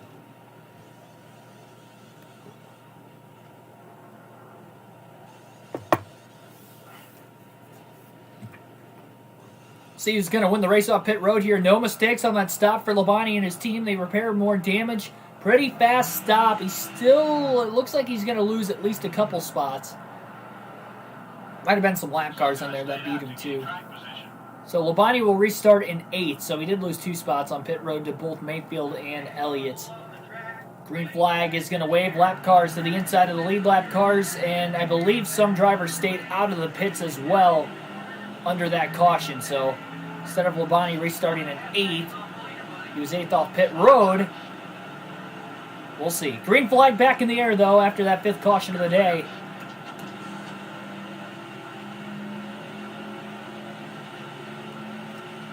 Already at lap 157, despite the slow race pace at the start, where the majority of those cautions came out. Look at them going double wide now on the front stretch off of turn 4 as we are up to speed.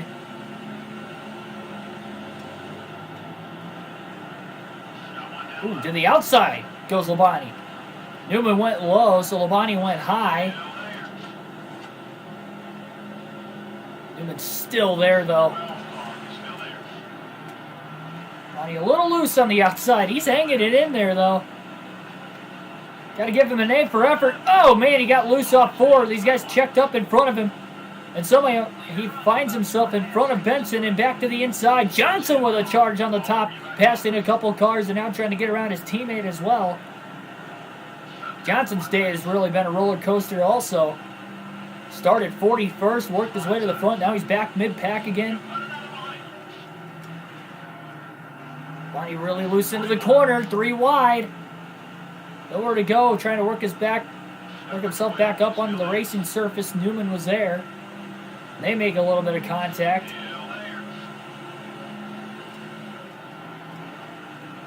How are these guys trying to run the top still? Stewart caught behind Jeff Green and Stanton Barrett. Waltrip following Labonte up through here. Waltrip is the last driver Labonte needs to get payback on at some point.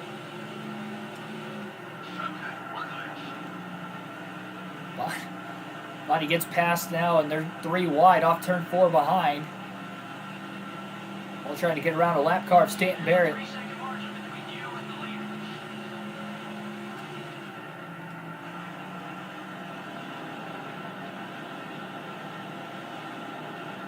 Number 21 is gaining on him.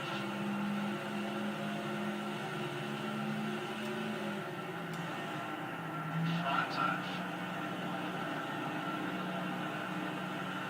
If you need someone to drive with, he'll work with you. Clear.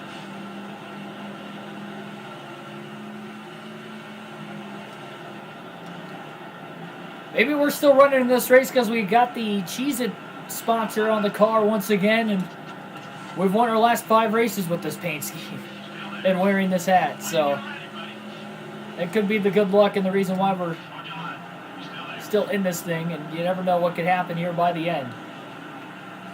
Oh man, there's another checkup off turn 4. Somebody must have gotten out of the gas and stacked the line of cars up, and that forced Labonte to get into the back of David Green. A little more damage to the front that Labonte does not want, but is forced to have. Not really any of his own doing. Look at the run Ricky Rudd's got. 3 wide into the middle. Oh, Rudd got loose. Contact with Kenseth. Rudd got really out of shape, trying to go 3 wide up the middle. But now he's loose again. And he gets into the wall into turn 1, stacking up the outside. Labonte and Waltrip get by to the inside as they continue to battle hard for 12th. The 5 and the 15.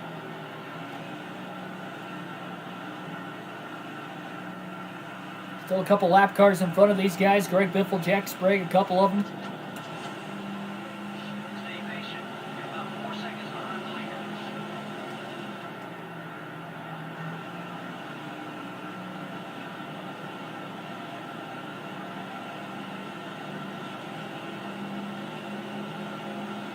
The 32 car is up high.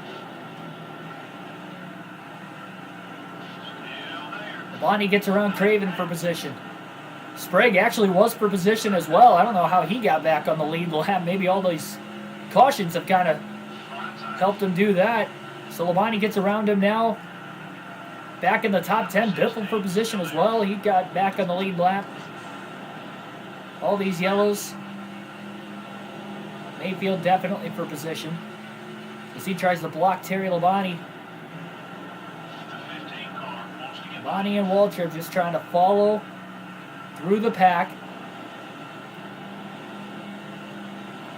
4 seconds off. Labonte trying to make a move, and Mayfield got loose. That's one more day. And that's an easy gain of a position there for Labonte. Mayfield got loose into turn 1. I think he got into the wall also. Race leader's checking out.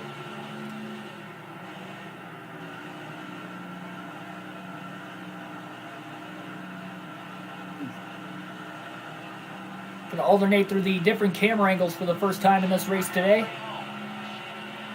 We're halfway at Charlotte Motor Speedway. Sorry, Lowe's Motor Speedway. In Charlotte, North Carolina.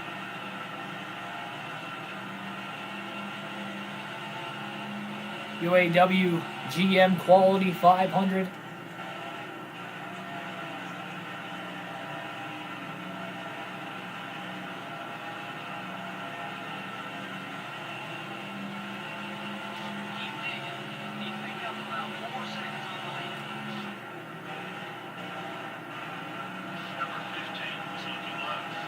Waltrip trying to look to the inside of Labonte. Almost got underneath him into turns 1 and 2, but Labonte holds him off. Tries to keep that Chevy behind him. Waltrip entered high into turns 3 and 4. That's not going to work. Waltrip does get around Labonte. Labonte might consider turning Waltrip to get his payback on him.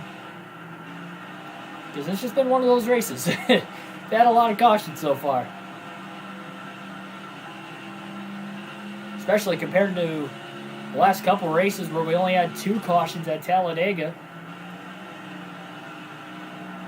Way more big crashes here than what we had there. We didn't have any big ones. We did have 2 cautions in that race and had 0 cautions at Kansas yesterday. We went caution free there. Ricky Rudd going to get around Waltrip for 9th.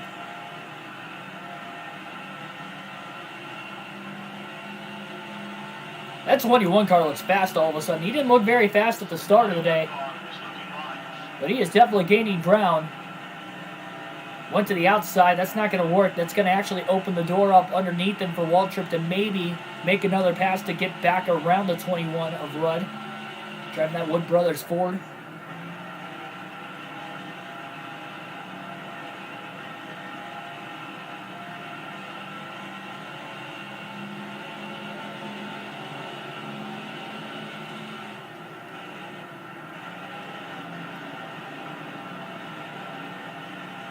Nice to know we got just a good race going on now after everything kind of got sorted out the way it started.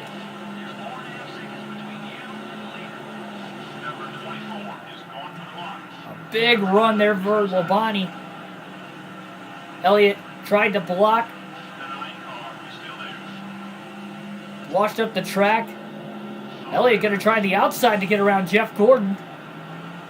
Labonte trying the bottom. Waltrip to the outside as well. Big run underneath Gordon. Big dive to the inside goes Labonte to try and get underneath Jeff Gordon. Still underneath him.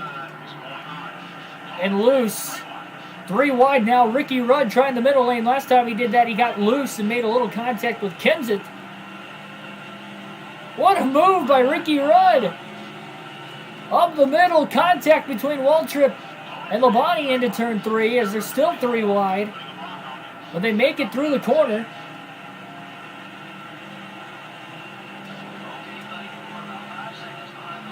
Racing's starting to get wild again. Just inside the top 10. Contact with Gordon and Labonte. Gordon's really slow. Bobby Labonte, who got his way back to the front, he's starting to fade again.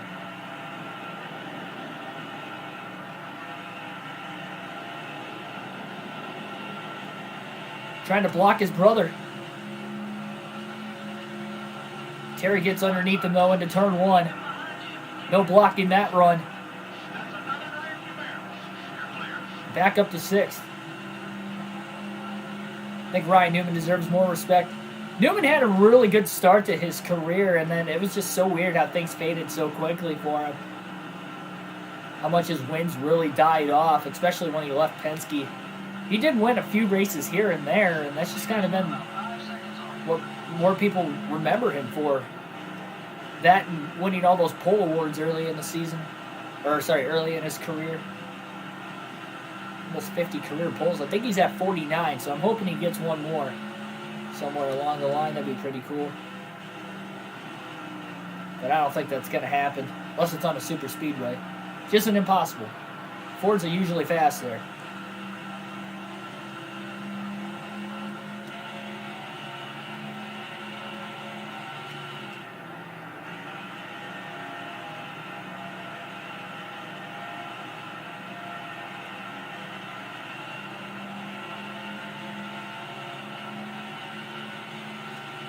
But Newman did not have a good season when he came back. He's definitely not the same driver after that accident.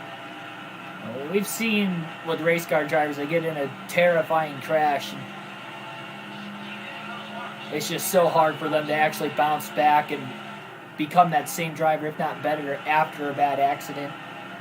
And for Newman, he only had 2 top 10s last year, and one of them was that Daytona 500. The only other top 10 he had was at Talladega at the end of the season.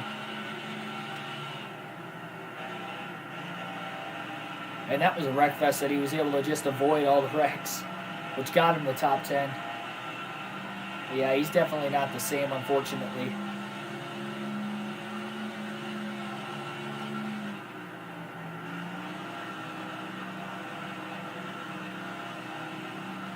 Yeah, same for Grosjean. He's jumping into IndyCar next year, though, I think, isn't he? I think he is. I could be wrong on that.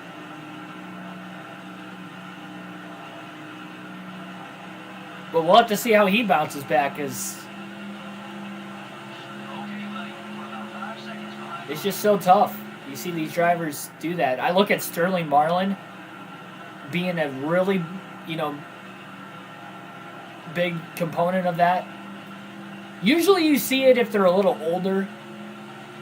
Marlin had that bad crash at Kansas in 2002, and he was in the championship hunt. He was right there. He had a chance to win the championship at the end of the year. He had that crash, missed the rest of the season, and he was just never the same. Never won another race. I kind of look at the way Ryan Newman's career's ending and the way Marlin's was. Now, Newman wasn't a championship contender when he crashed, but he didn't make the playoffs the year before. So, I mean, he was still a solid driver. And, yeah. So, I guess Newman before last season, yeah, he definitely could have been in that argument, too, for drivers that should be more well-respected by the fans for how good he actually is. Why he's been in the sport for as long as he is. The rookie in 2001, I believe. 2002, his rookie season. He won the Rookie of the Year that year. Yeah, remember, he actually beat Jimmy Johnson for the Rookie of the Year in 2002. They both had a solid season, though, but that was the difference. Amir, welcome to the stream. Oh, boy. Watching from Europe, nice. New to NASCAR. Well, we welcome you with open arms. And if I were you and you could find a way to win that Daytona 500 next year, or not win, to watch.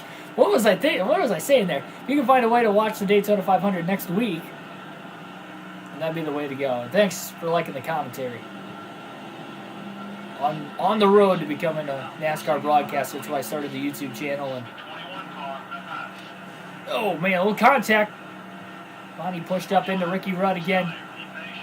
Bonnie's had that problem when trying to pass cars all day. It's just hard to keep it off when this car pushes way too tight. The 21 car is still there. Number 21 wants to get by you. They're all around. Dale Jr.'s fought his way back up into the top 5, currently in 4th.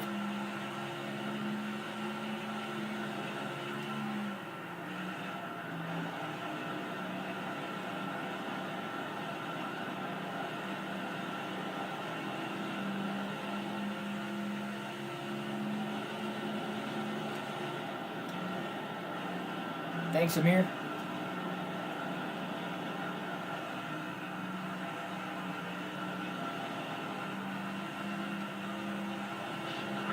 Magnuson's also going to IndyCar? Okay.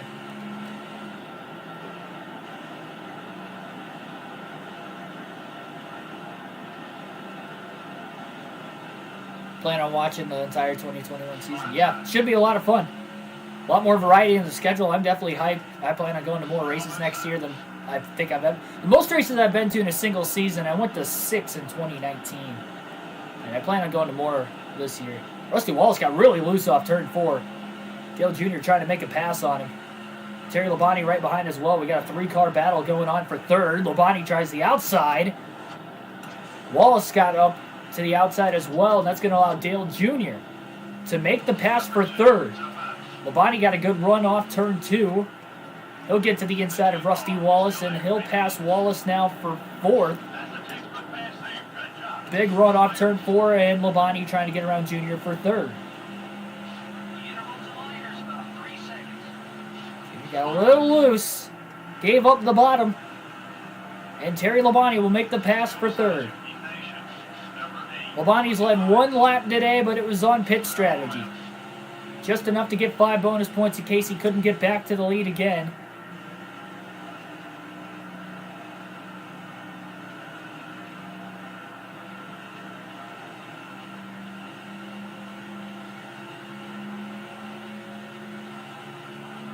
What am I looking to?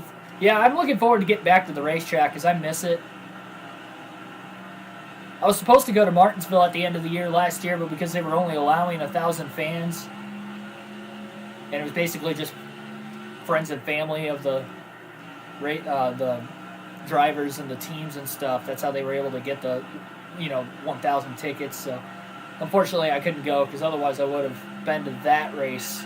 And I was only able to go to 3 last year, so going to 6 in 2019, I was planning on going about the same amount last year, and only going to 3, and I didn't even go to a race until the All-Star race in July because of COVID. It was kind of a bummer missing out and watching more on TV last year than being there in person. So definitely plan on being there more in person this year. Plan on vlogging every race. Hopefully there's more things to do other than just the race itself. Beginning of the season's not going to look like that because of COVID. But I'm not going to a race at the very beginning of the year anyway. I want to go to Dirt Bristol. That's still up in the air. But the first race I'd go to next year would be Talladega in the spring. And that's not until I think the 11th race of the year. So the first quarter of the season I won't be at a race. But from that point on, I plan on going to about 10 races next year. So it'll be a lot of fun.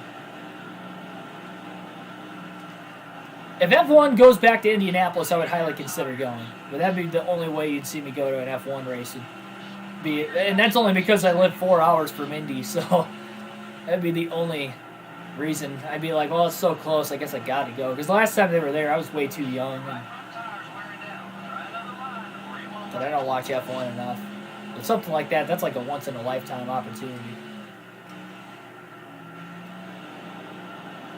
Michael Turner, welcome to the stream. Boy, he got a little loose off turn 4. He's trying to work his way around Jeff Burton. Yes, Kurt Busch is leading this race, and Kurt already wiped out Labonte earlier, and that sent Marlin flipping. Labonte himself flipped. We've had 3 cars that have flipped today in 2 separate accidents. It's been one of those races. Labonte a little loose off turn 2, but he drives that car underneath Jeff Burton. The Roush car is looking really fast today. A lot of them have been in the top 10. Even Biffle was in 9th earlier. He hasn't had that great of a season, but has won 1 race and still has a chance at the Rookie of the Year himself. Labonte clears Jeff Burton, though, for position. And that will move himself even closer.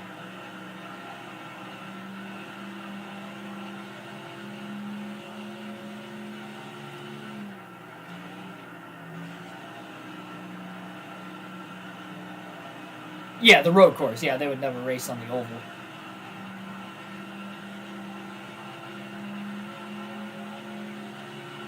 Busch has a 1.4 second lead. Blaney did not enter into turns 1 and 2 very well at all there.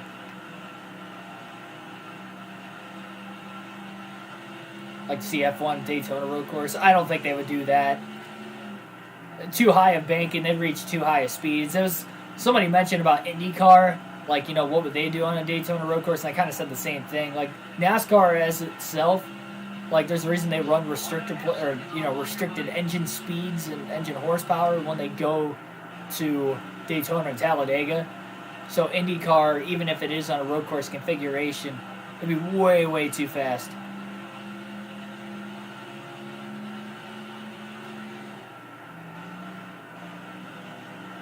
That's why NASCAR had to add an extra chicane on the front stretch because the speeds were going to be way too high going into turn 1. Into the infield portion if they didn't have that extra chicane.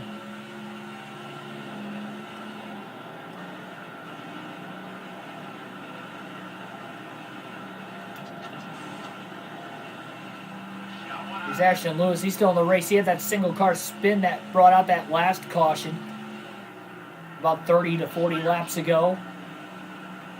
We are nearing the lap 200 mark here in this one. We're about to have a battle for the lead between Kurt Busch and Terry Labonte.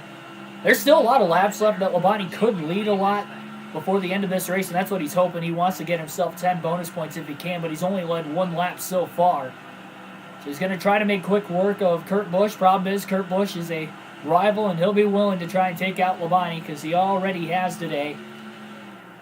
And Terry's just going to try to get him cleanly. He already got his payback on Kurt, minus 100. So here we are, lap 200. Kurt Busch leads, but not by much. 3 seconds. Oh, Kurt got loose. Kurt got into the wall.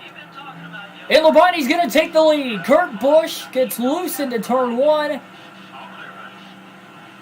Slaps the wall, and Labonte makes the clean pass. That was a prayer for Terry Labonte to get by as cleanly as he did, because Kurt was going to take a shot at him if he had an opportunity, but he didn't have the opportunity because of how out of shape that 97 car got. Labonte leads his second lap of the race in just the first 201 laps of today's race. I'm sure he's still angry with you.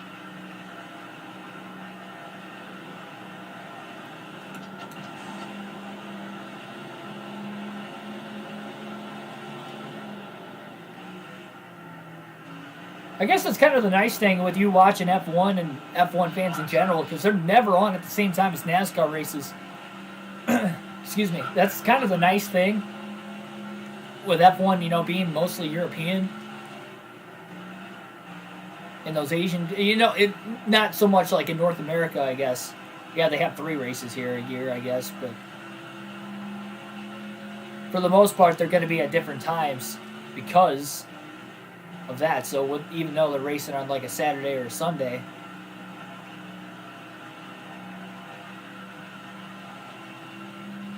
plays out perfectly. If you're a NASCAR fan, that you can watch, you know, say 2 races in a day and not have to worry about missing a lap of either one.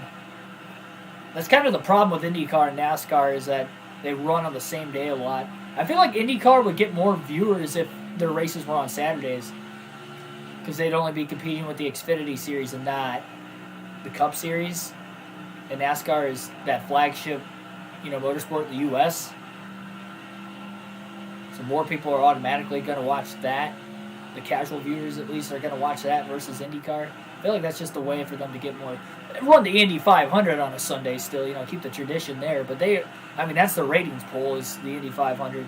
That's a different animal, though. Ricky Craven just coming off pit road, so Craven's trying to short pit here. There were some drivers that stayed out of the pits that last caution.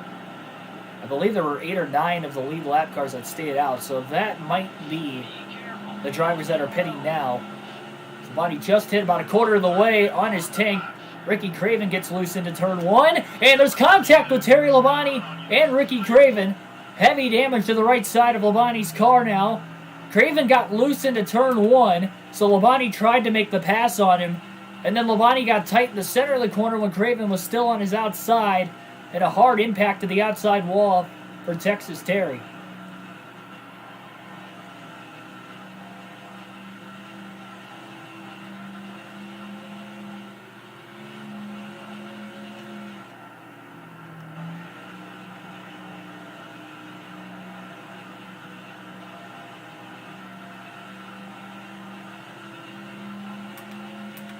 Luckily, it's getting closer to the end of the fuel run, but Labonte's going to have to watch the right side of his car with that heavy damage.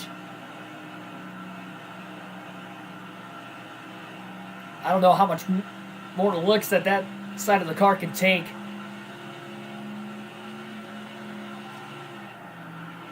Not many. Especially not another hard one. Yeah, Kurt Busch has closed that gap. Hopefully that damage isn't going to slow the 5 car down, because he was faster than Kurt, but he was closing in on him in a rapid pace. These drivers short pitting, going to have to keep an eye out on where they'll be when everything cycles through, because they're probably going to be able to gain a lot more time too. You usually see you on here. I guess you guys are friendly out there.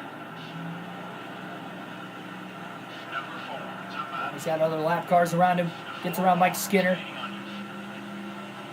Uh-oh, 3 wide. Into turn 3 on Hermie Sadler, Jack Sprague.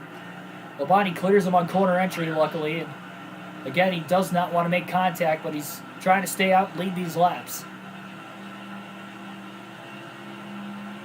It's really tough to tell who's had the fastest car today, too.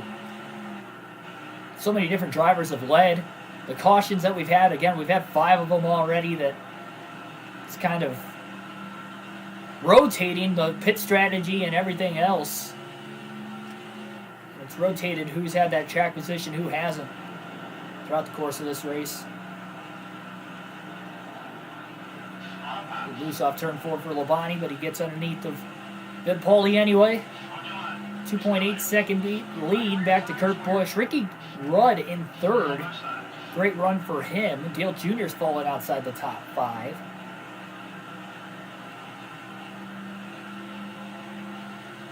Labonte trying to go for 3 straight top 5s and back-to-back wins.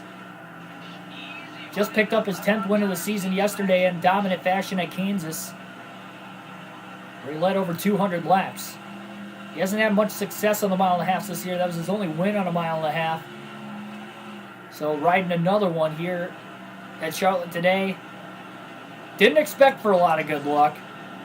And he hasn't really had it, that's for sure. But the fact that he flipped earlier, survived that wreck as well as a couple others, and he's still running this race over 200 laps in is impressive of itself, let alone the fact he's leading.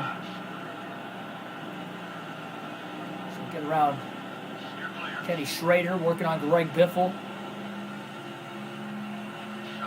Just gets to the inside of the Biff. Kenny Wallace kind of ran the top side, leaves the bottom open, and Labonte gets around Wallace too. Good thing he's making quick work of these lap cars on these older tires because, again, right side of the car pretty banged up, but not too far out from our second of the last pit stop of the day. Will not be able to make it on fuel to the end on this next stop. That pit window is about 60 to 70 laps. For Labonte, he's probably aiming more towards 60. So it'll actually be the first full fuel run. There was a green flag stop earlier in the race, but that's because not a lot of drivers pitted under those first couple cautions that came out before lap 60. So if we go green long enough here, this will actually be the longest green flag run of the race so far. Even if they could just make it close to everybody cycling through. Bonnie did the outside of David Green. Green gives him plenty of room. Labonte gets on by. A lot of clean air now ahead. Bonnie's got no more lap cars in front of him for the immediate time being. Oh, gosh. I'm diving it off at turn 4 a little bit too much at times today, too. Junior fighting back into the top 5 again. Rusty Wallace up to 4th.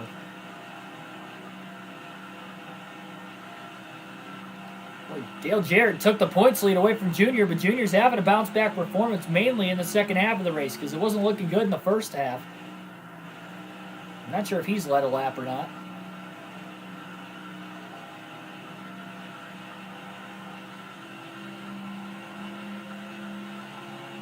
Should do a 100% NASCAR Heat 5 race at Bristol with either Harvick or Logano. Well, I have done, or do a full Coke 600 race. I have done that. No, I don't plan on doing any more full race live streams with NASCAR Heat 5. I do plan on live streaming a couple career mode episodes in the next couple weeks, so stay tuned for that. I did have a career mode video at Talladega drop today, so after this race is done, go watch that. It was a really good race. It was a fun race, too. A lot went on in that short race. So again, I do shorter races for the career mode, but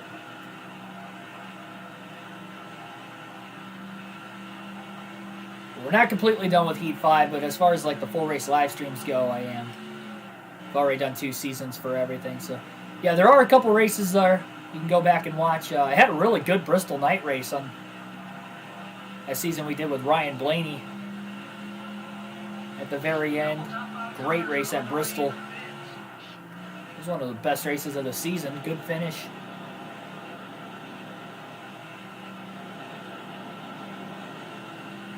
Those Coke 600s take a while to do the full race. I mean, it takes, assuming you make it to the end, obviously, but yeah, I mean, it takes every bit of 3.5 hours plus. I think the longest race we ever had was the Coke 600. It took like 3 hours and 46 minutes to get it done. Yeah, fuel's running low for Labonte. Trying to stretch it as long as he can. Again, he's trying to lead as many laps as possible, so hopefully by the end of the race he's got a shot for 10 bonus points there. Because again, it's 5 bonus points for leading 1 lap, 10 for leading the most. Bonnie's going to stay out of the pits again, also trying to make sure he can make it on just 2 more pit stops today. So the further and further he takes this run, the more liable we are to making it on 1 more stop. Number 42, down left. Bonnie's going to be pitting this time by. Okay, we're clear. Pretty good in practice getting to pit road, and he did have 1 green flag stop earlier. He made it on perfectly. So looking to do the same right here.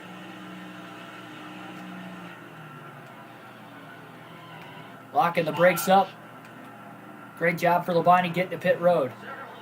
No adjustments, 4 fresh tires, full tank of fuel, and he's going to repair the right side of that race car that was pretty well damaged. 600 or 150 at Indy best race. Yeah, we had a really good Brickyard 400 too, especially on this game. Yeah, last lap pass for the win on this season here for Thunder 04. But yeah, we'll be moving on to NASCAR 05 starting next week, and then in full gear with 05 when we get done with this season. But I want to get our speed weeks for NASCAR 05 during speed week next week. I think it'll help with the ratings. I think it'll be a lot of fun too. So it'll be interesting to see if Labonte will cycle out as the leader here.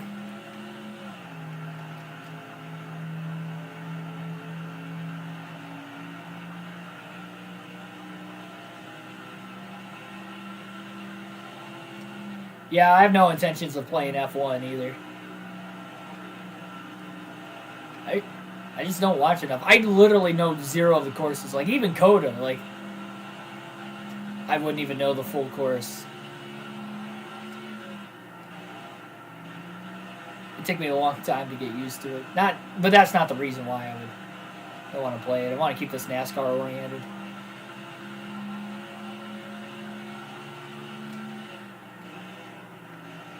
Who knows, maybe in the future, down the line, this channel grows into something and, you know, I'm doing more because I don't have a full-time job, that I have more space throughout the day to do stuff. That's possible. But you guys got to figure I'm working 40-plus hours a week on top of doing this, so basically, that's all I do, you know, life-wise.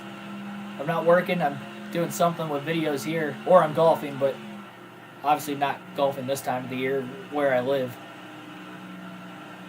I think it's only supposed to be like a high of 10 degrees today. Tells you how cold our winters are. We got some snow on the ground still from a couple weeks ago. It just keeps piling on.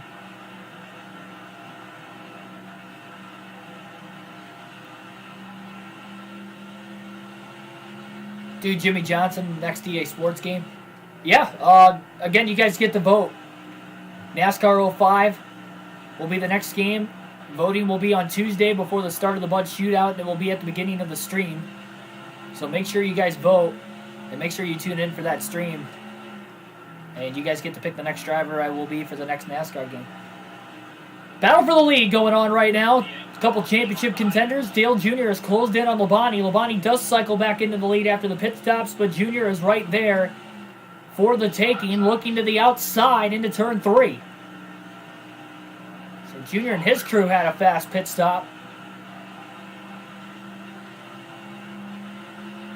Kurt Busch about 2 seconds off the lead, but if the battle becomes intense between Jr. and Labonte, Kurt Busch could be right there. Which is not good for Labonte, because Kurt Busch might try to take him out. There's the damage indicator on the upper right-hand corner of the screen now.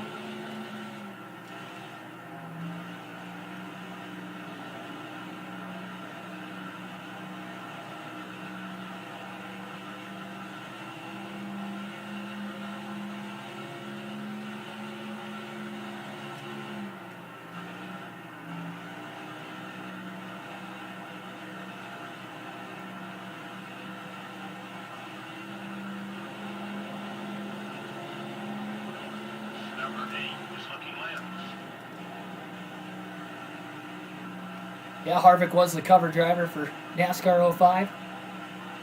Yeah, again, you guys get to pick whoever gets the most votes. That's why we ended up with Terry Labonte this season. Because you guys voted for him. I was quite surprised. I like you guys thinking outside of the box, though, picking Terry Labonte, because I was not expecting that. But it's kind of fun doing stuff like that. Obviously, the more popular driver is going to... Dale Jr. is going to win at some point in time. Jeff Gordon's going to win at some point in time. Oh, wow, Labonte was loose. A little contact, and Dale Jr. is going to take the race lead. Labonte was trying to hold on for all he could, and he got really loose off turn 2. Made a little bit of contact off the exit of the corner with Dale Jr. Now Jr. gets loose into turn 1. Labonte trying to take the lead back again. After Labonte cost himself the lead, Jr. almost gave it back, but he still holds on.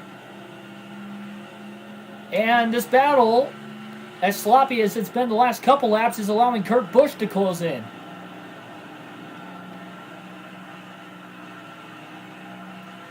That's what Labonte feared. Top 3 all within a second of the lead.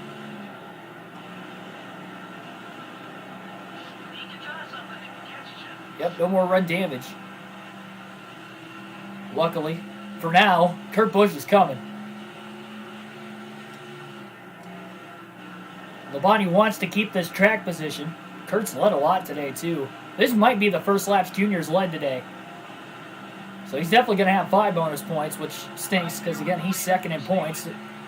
At only 13th back, he might be the points leader at the end of today's race because Dale Jarrett's been outside the top 10 all day long. Lap car right in front of Dale Jr.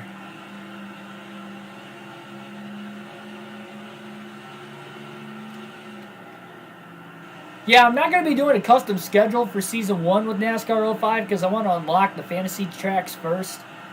Because I plan on throwing some fantasy tracks in the custom schedule season. So we'll just do the regular schedule, the 2004 schedule for the first season, and then we'll use Greg Biffle for the second season in Cup at least.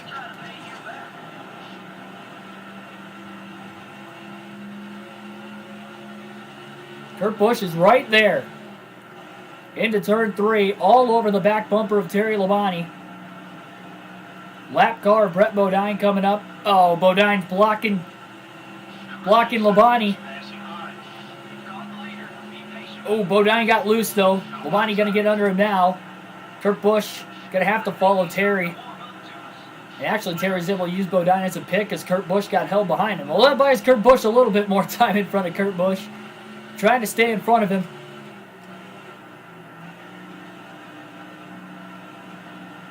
Dale Jr.'s not pulling away with it. He's got a couple car length lead on Terry Labonte, but he hasn't really pulled away.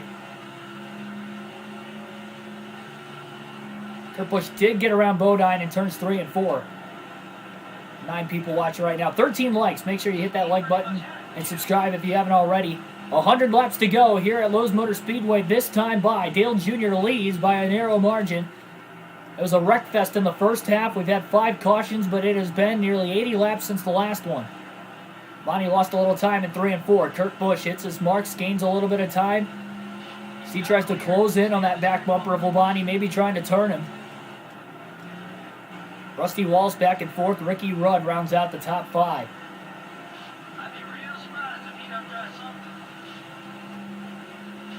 Bonnie got loose off turn 2. You saw how low that exit was to the corner, and that would be why. Kurt Busch continues to close.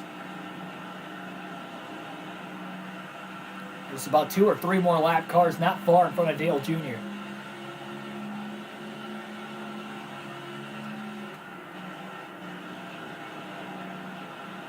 Kurt Busch is right there. He already turned Terry Labonte once. You know he's going to try to do it again. And Labonte's just trying to get away and get to the end of this race. In fact, he flipped earlier and he still got a chance to win. What an incredible comeback. And a valiant effort for Labonte if he could do so. We got the Cheez-It sponsor in the car. You guys know the good luck that we've had this season when that is the case. Trying to win 6 in a row with the sponsor. And go back-to-back for the 3rd time this year. Junior's caught behind that lap car. Not sure who it is right now, but it is costing him time. He's still behind him in turns 3 and 4. Now gets underneath him. I believe that's his teammate, Jeff Green, and it is. So of all drivers that are holding up Junior, it's his teammate Jeff Green in the 1. And now Green got a little loose. So Junior pulls away from him a little bit. Labonte trying to get around Green. He did pull away from Kurt Busch that last lap. Looks underneath the 1 car. Couldn't get the run. Kurt Busch is closing in again. Labonte needs to get around Jeff Green. Steve Park on the outside of Dale Jr.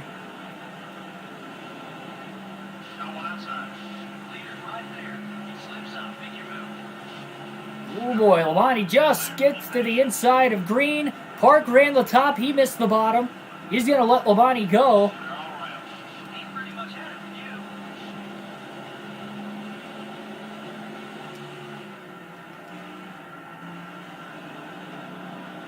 I'm not sure.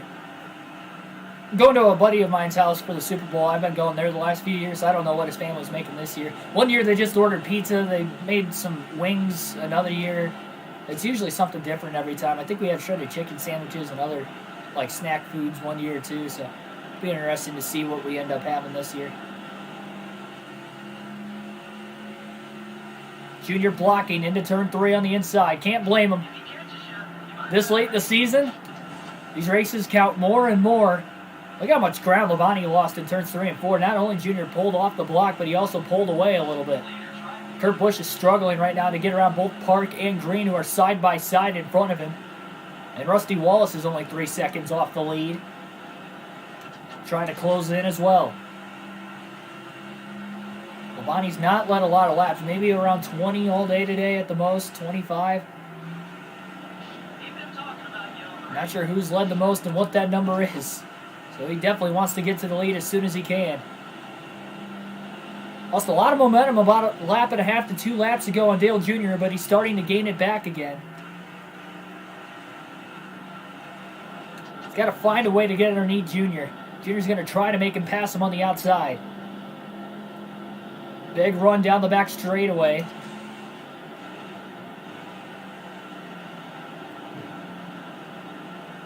Labonte looks low. Junior pinches him off. And Labonte keeps it off the 8 car. But Junior still holds the lead at the line.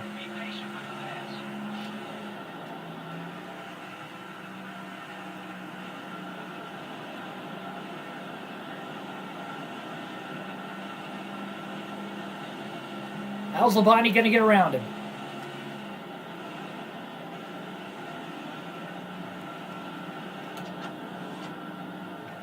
Off of turn 4, looking low. Look at Junior blocking him. Labonte can't go anywhere. Now the McGrath on the inside on the front stretch. Seen cars get loose into turn 1. That might be an opportunity if Junior slips up again. But this time Labonte's close enough, he might actually be able to get around him.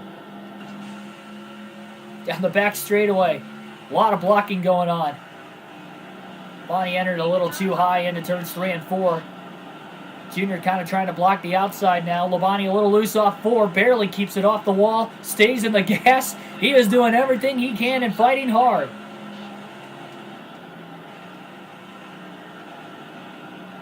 Looks low. He's there, side by side for the lead, off turn 2. Junior on the outside, Labonte on the inside. Labonte's just trying to hang on to his car. You can see it shaking around everywhere. Into turns 3 and 4, they're still side by side, giving each other room to race. Off of turn 4, it's going to be a lead change at the line. Labonte at least leads the lap, but he hasn't cleared Junior yet. Junior still hanging in there. Into turn 1. Kurt Busch closing the gap.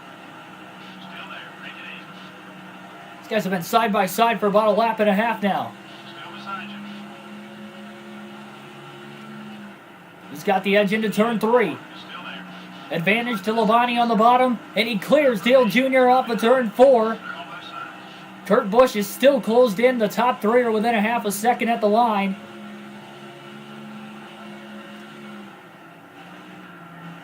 And the top 2 are racing for a championship.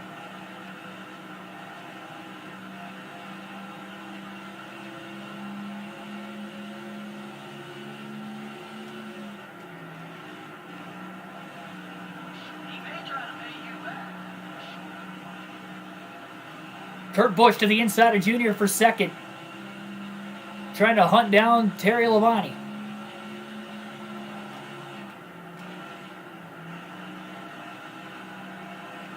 He's going to get Junior. I think he's going to clear him off turn 2, and Kurt Busch is up to second. And Labonte better be careful. Kurt is coming. He's got some revenge built up.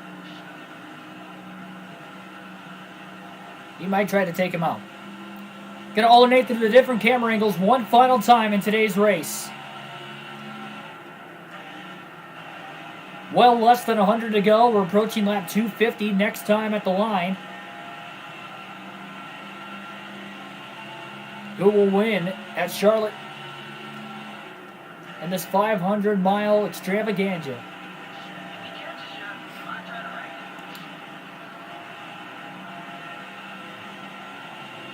it. And a testament of endurance, maybe more so than what the Coke 600 was this year, just because of the big crashes we saw early on.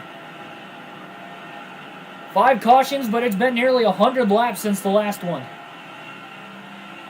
Seen a handful of races go long green flag runs to the end, and now the lap cars are side by side right in front of Terry Labonte. Nowhere for Terry to go.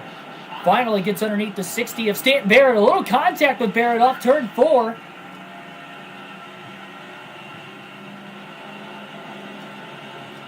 And Kurt Busch closes the gap again now. Labonte to the inside of Ashton Lewis. Lap cars are holding up Terry Labonte. Labonte finally clears Lewis, and Kurt Busch is going to clear him off turn 4 as well. Kurt Busch is now a couple car lengths behind Terry Labonte, and he might try to turn him if he gets to that back bumper. He's already done it once. Terry overdrove turns 1 and 2 a little bit. Here comes Kurt. Kurt Busch puts the bumper to him. Off turn 2. And he's going to let him go. He didn't want to wreck his car. Kurt Busch to the lead. A bump and run to get around Terry Labonte. Labonte's got another run back at him again, though, off of turn 4. Number 97 is going to make it hard for you to get around him. He'll take on me about half inch.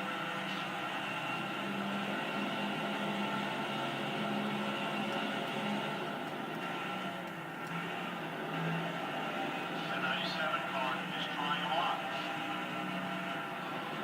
Labonte got loose off 4, driving it hard. It's going to be tough to get around Kurt Busch, though. The only reason he got around him last time is because Kurt got loose into turn 1. Oh, Labonte in the wall in turn 1. Overdrove it.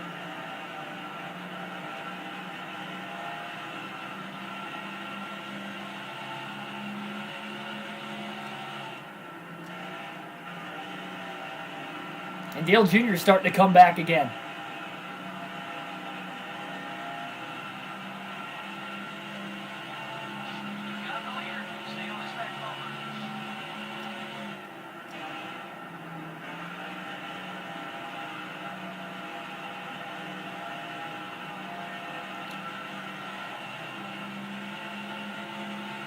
Still 80 laps to go. One more pit stop left at the end of the race as well.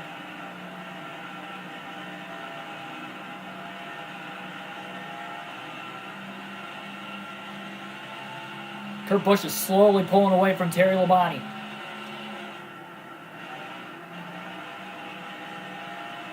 See if Terry can run him back down again. There is a lap car. Only a couple car lengths in front of Kurt Busch. It's been a good race with the top 3 over the last 40 to 50 laps. Through the pit stops and now following it. Lap cars on the outside through 3 and 4 at least. Not sure who the lap car is. And he's holding Kurt Busch up down the front stretch.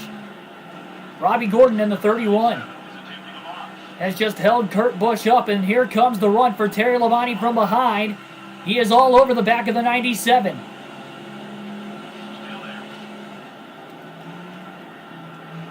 Oh, contact though with Robbie Gordon.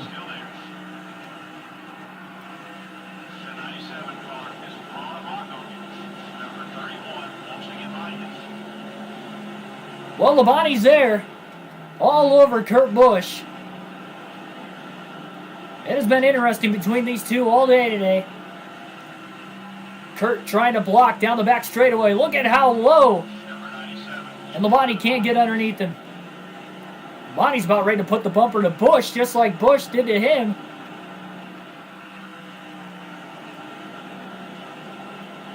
These guys are both driving hard. Looks low. Into turn one. Labonte got out of shape and has to drift right back up the track behind him.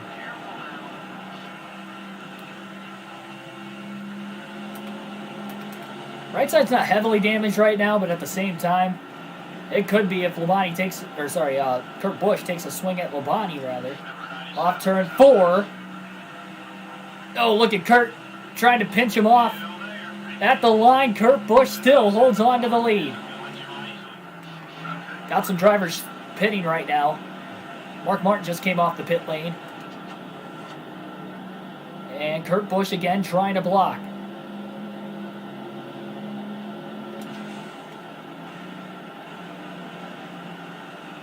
Number 97 is going for the mark.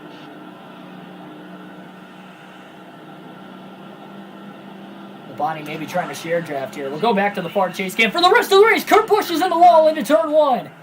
Kurt got really loose. Kurt Busch got loose into turn 1, and in the wall he goes, giving Labonte the lead. It's the same way Labonte got around him earlier.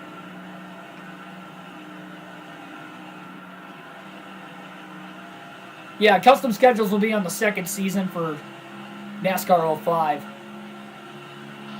Again, I want to throw fantasy tracks in there, really variety, or really give the schedule a lot more variety.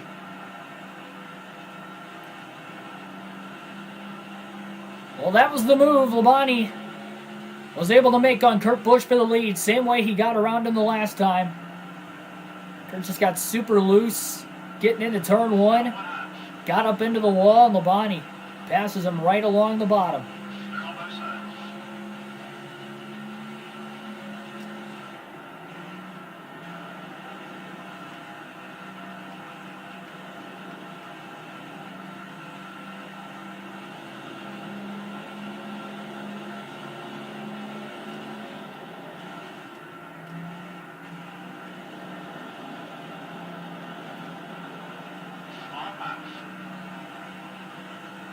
Keeps Labonte's car about as clean as it has been most of the day. Again, he flipped during that second caution back at lap 35 earlier. And he still might have a chance to win it. I can say I don't think I've ever done that before. I don't think we've ever flipped and won a race in any of these full race live streams. In any game. Elliott Sadler going to go lap down off turn 4. Kurt Busch got out of shape. Not only lost the lead, but he's about a second and a half back now as well. Ricky Rudd was able to get by Rusty Wallace a couple laps ago for 4th. Rusty's still inside the top 5 and 5th. 70 laps to go exactly here today at Lowe's Motor Speedway.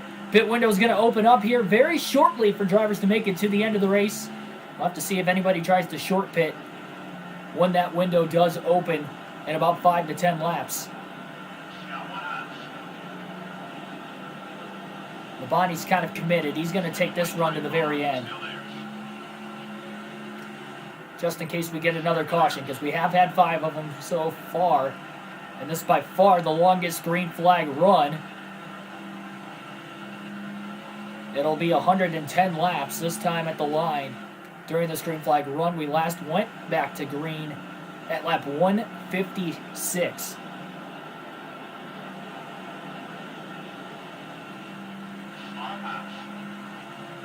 Two and a half second lead now.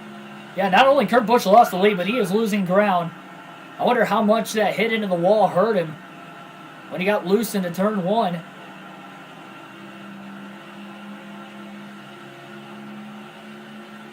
It has been wild all day, but this is setting up for a race of the week caliber. Too bad it'd be the race of the week for next week and not this week, because technically it's the start of a new week. So that race of the week video should be out tomorrow as well. So it's going to be a big day on the channel tomorrow. tomorrow into Tuesday. So we'll get our speed weeks underway for NASCAR 05, and speed weeks in real life with NASCAR is going on too. So I'm excited. We're getting closer and closer to the end of the championship race here on Thunder 04. It's going to be a good next couple weeks of racing, both on and off the channel. Yeah, still got some drivers pitting right now. That window is going to be really close for guys that have pitted within these last couple laps to make it to the end. But I'm not going to doubt the fact that they can actually make it. Kurt Busch 3.5 seconds off the lead now. Dale Jr. is only a couple car lengths behind him, trying to get around him for second.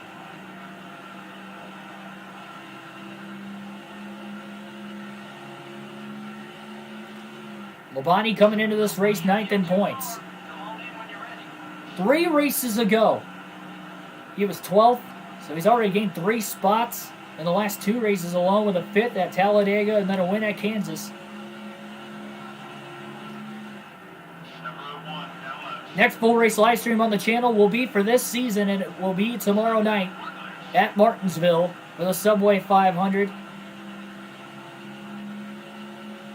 As we etch another chapter late in the season in the quest for a championship, and who will be the champion here on NASCAR Thunder 2004. Came into the night with 5 drivers within 42 points of the lead on Dale Jarrett, and Jarrett's been running outside the top 10 all day. So we're likely going to have a new points leader. It's likely going to be Junior. Junior was 2nd in points, only 13 back. And the only reason he lost his 104-point lead after Kansas was because he blew an engine and finished 42nd, which brought so many guys right back into the hunt again. Bonnie got loose off 4. Barely kept it off the wall, though. 4.5 seconds back to Kurt Busch. 62 to go this time by, and you wonder if either Kurt Busch or Dale Jr. are going to try to short pit. They could go green to the end.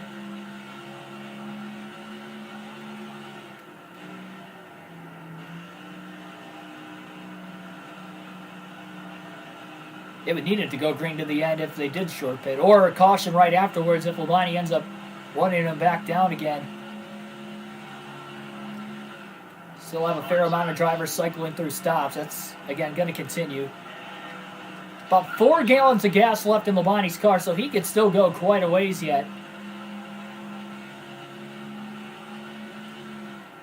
Quite honestly, if he sees Kurt Busch or Dale Jr. pit, he might have to pit right after him and not give those two a huge advantage. I think they pit. Labonte's probably going to pit the next lap. 5-second lead now. Bonnie's definitely had a good long-run car, but it takes a good 40 laps before it really starts to kick in. You wonder how many laps not only he's led today, but everybody else, to see if he can lead the most. So we've had no word of that yet. I was going to pause it and keep looking, but I kind of want to keep the guessing game alive because it's going to play with the strategy to the end on whether we pit or not as well. Because we'd sacrifice that lead and a chance at 5 extra bonus points compared to the 5 we've already got if we pit, because not everybody's going to short pit. There will be guys trying to stay out as long as they can. It's the original plan for Terry Labonte, but it's not the plan anymore. 59 to go this time by. Trying to keep the streak alive with Cheez-It as a sponsor and us wearing my Cheez-It Greg Biffle hat.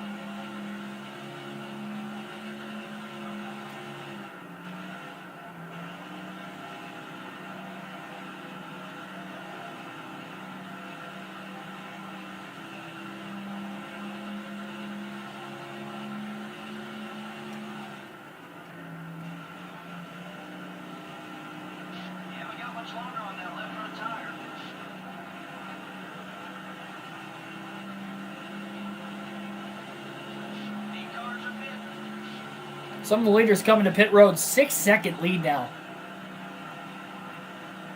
Bonnie's putting on the afterburners.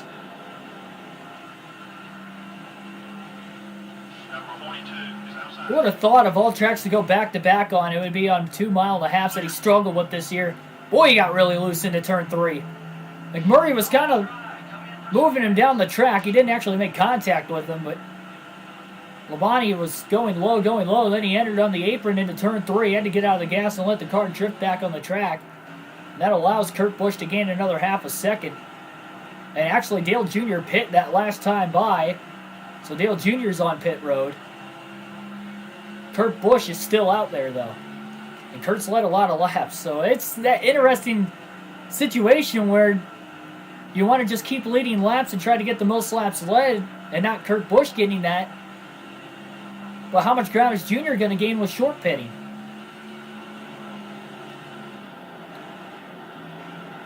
I didn't want to do it, but I think we're going to have to look. 42 car, top 5. Not this time, though. There's traffic right around Labonte right now. Just to get through it if he can. Number 42 is going on. You're clear. So he gets around Mcmurray and Nemechek. Nemechek actually came to pit road right there, so it's a good thing he did get around. Nemechek, lap 280 now. 6.3 second lead back to Kurt Busch. Dale Jr.'s already pit. Jimmy Johnson back in the top 5 after starting 41st. Jimmy's had a up and down day, but it's up as of right now. So we're going to pause it. We're going to take a moment to look at the running order during this race break. So Terry Labonte has led 56 laps. Tony Stewart's led 61. Stewart's led the most so far. And then Dale Jr.'s led 31. He's short pitted. He came out of the pits in 11th. Top 7 still have to pit. Top 8, actually, because Mcmurray just went a lap down. So the top 8 still have to pit. This is going to be a tough decision here because it is so close. Stewart's led 61. So 8 more, 9, or sorry, well, doing my math wrong there. I was looking at 53. So 6 more laps, and Labonte will lead the most. But Dale Jr. has led 31. If he gets to the lead quick, maybe he can lead the most. But also, Labonte's only led 3 more laps than Kurt Busch. So if Kurt Busch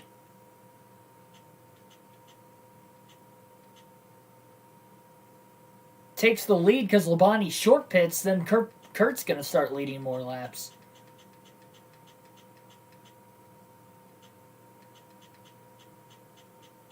See who all's DNF so far. Wow, we've had a lot of DNFs. Couple championship contenders. Matt Kenseth's blown an engine. Jeff Gordon's blown an engine. Bobby Labonte's blown an engine. 3 drivers in the top 6 in points are out of the race. Marlin crashed out. We saw him flip. Dale Jarrett's out of the race. He's the points leader. So for the second straight race, the points leader's blowing an engine. Ward Burton, Kevin Harvick, Kyle Petty. All out as well. Wow, I didn't realize how many drivers are out of the race. So Dale Jarrett's blowing an engine. Points leader coming in. Bobby Labonte came in 5th in points. He blew an engine. Gordon came in 4th in points. He blew an engine. And Matt Kenseth came in 6th in points, and he's blowing an engine. So, I mean, that's why these points are so crucial as we get back to racing here. So crucial for Terry Labonte. And I think he's got to stay out and try to lead the most laps. And take this run to the end because Junior probably won't be able to lead the most laps even if he cycles to the lead after short pitting. But you don't want him to win this race because he's likely going to take the points lead after this race is done with Jarrett DNFing. But boy, man, second race in a row we've had points leader blow an engine. But that's good for Labonte. He needs these guys to have bad luck. Tough break for his brother to be one of those drivers that he's racing for a championship. And Labonte's only got maybe 5 or 6 more laps he can go on fuel anyway. So he might as well take it to the end at this point. And hopefully he can get close to passing Stewart in laps led. And maybe Stewart can stay out a little bit more and lead a couple more laps as well. So this is very crazy. Yeah, 11 cars have DNF'd and this race isn't even over yet. A lot of it, though, is probably the crashes and not blown engines because we've only seen a couple drivers up in smoke with a blown engine today. But we had those 4 big crashes earlier. Well, 3 big crashes. And then we had 2 more cautions after that. 1 single car spin for Ashton Lewis, who actually saved it even though he spun. And then we only had a 3-car crash later between Kurt Busch, Terry Labonte, and Stanton Barrett.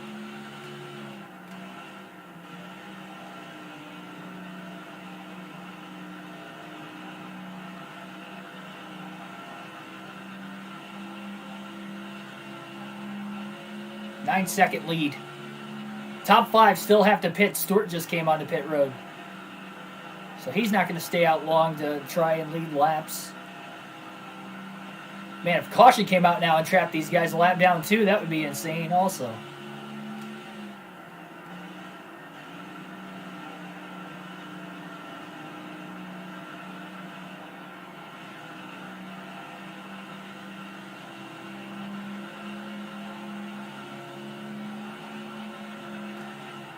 Might be time for a new lip for your tire.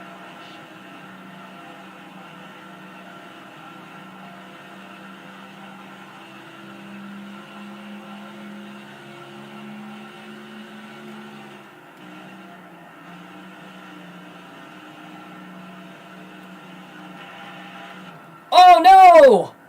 Labonte out of fuel! Lap 286 while leading. This is going to cost him a ton of time. All over your back bumper. He knew he was running close, Bleeders coming in. and he stretched his fuel just a little too far Friendly out there. and has to coast it all the way back to pit road. Unbelievable. He's looking to settle Not many laps left. There goes Kurt Busch to take the lead. Junior closing in. He's already gotten his lap back. Labonte will make it into pit road. What a mistake. Normally, you'd see him block right about now. With less than 50 laps to go. And he's going to need a caution fast because he might be a lap down when everything cycles through. The 01 car. Well, he still needs to get payback on Waltrip. Maybe he can find Waltrip and turn him. I don't know.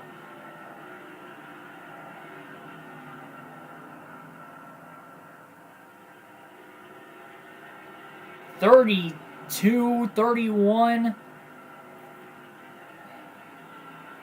29 miles per hour by the time he gets to pit road. And he's already a lap down.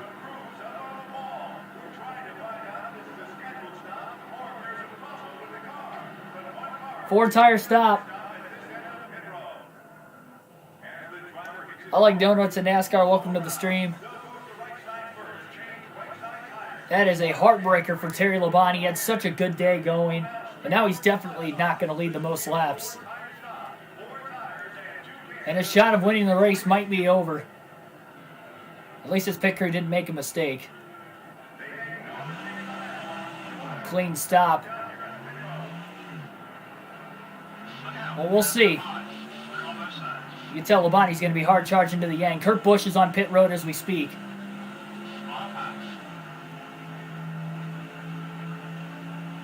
50 laps left. We'll see.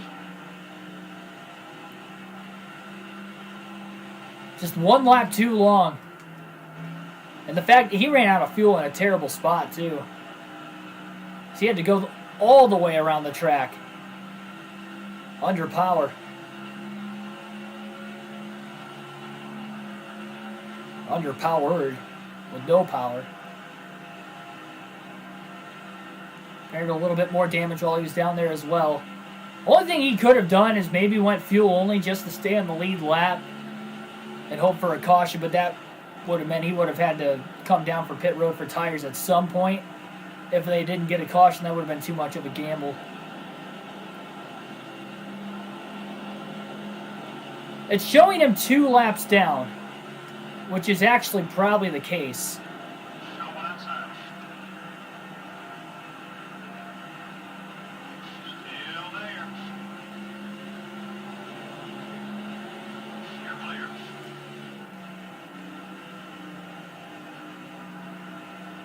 Well, the bad luck continues on this racetrack for Terry Labonte this season.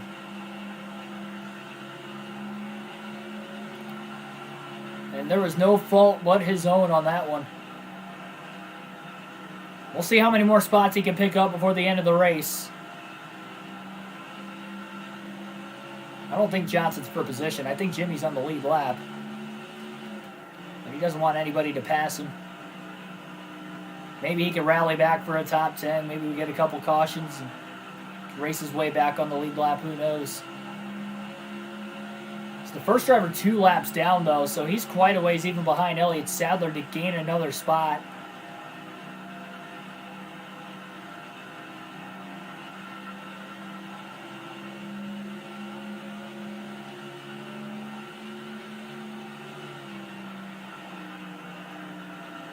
A little tight up the racetrack goes Labonte. Stays in front of Johnson, though.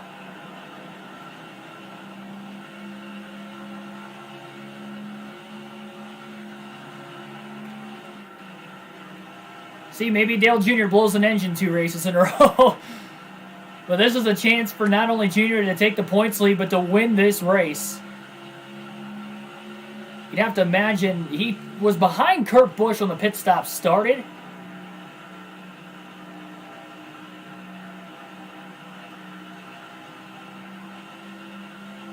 I don't think he would have kept the lead, though, with the way Jr. pitted a good 10 to 15 laps before him. Because he was only a couple of car lengths behind him when he did hit pit road as it was.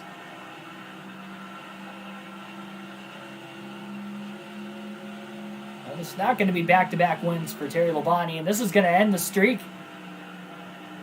End the streak with Cheez-It as the sponsor, guys. Saying it like it's over. We still have 40 laps to go, but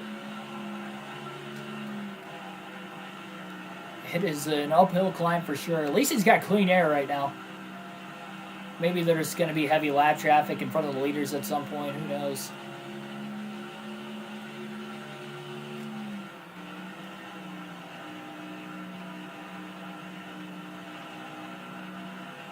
Bonnie might be able to catch Waltrip and turn him. I mean, maybe he can get something out of it. So he does need payback on Waltrip at some point. And every position matters so much, and that's just, again, a testament to this 500-mile race. So a lot of the championship contenders have just struggled today.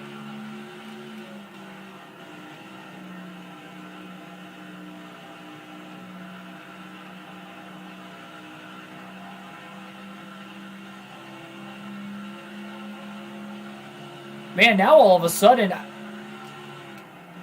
I think it's only going to be a 2-horse race for the championship for the time being. We came in with 5 drivers within 42 points, and 3 of those guys have blown an engine. And Junior's leading, and he came in 13 back in second in points, and then Martin was 3rd in points. But he hasn't had a great day. I mean, Junior might have a good 50, 60-point lead over Martin, and then it's going to be well over 100 points to the 3rd place guy now.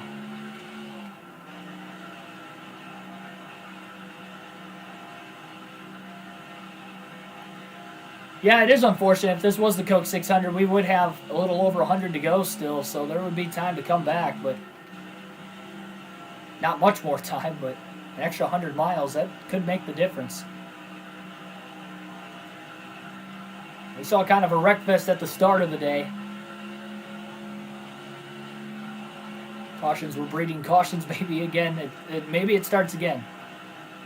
Labonte's going to have to race his way back around the leaders. That's the thing. He's got a lot of lap traffic in between him and trying to catch Junior to get one of those laps back and then maybe a caution. So I think the plan is to try and turn Michael Waltrip when he finds him,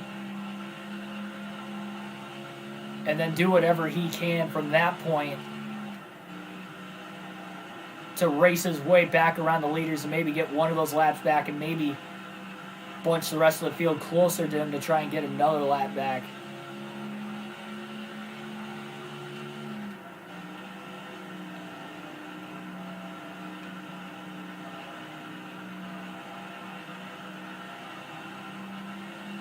We still got 5 races to go after this one for the season championship. And all that bad luck for Dale Jr. in the last 2 races, boy, did he turn it around quick with a shot to win this one. He might not win still. I mean, there could be... Oh, boy. Kurt Busch is going to be trying to run him down to the finish, so Kurt could still catch him. And maybe he loses a couple more spots, too. Who knows?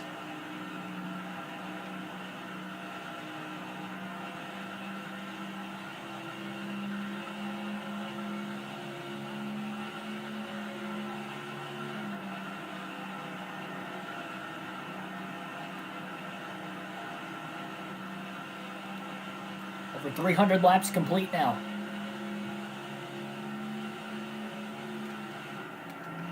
Bonnie got really loose into turn 3 that time.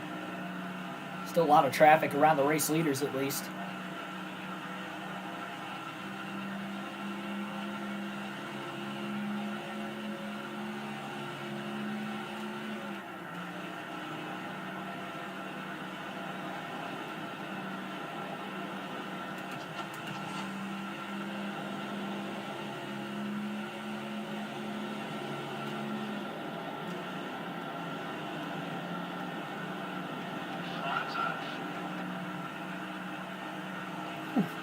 Bonnie just gets underneath David Green.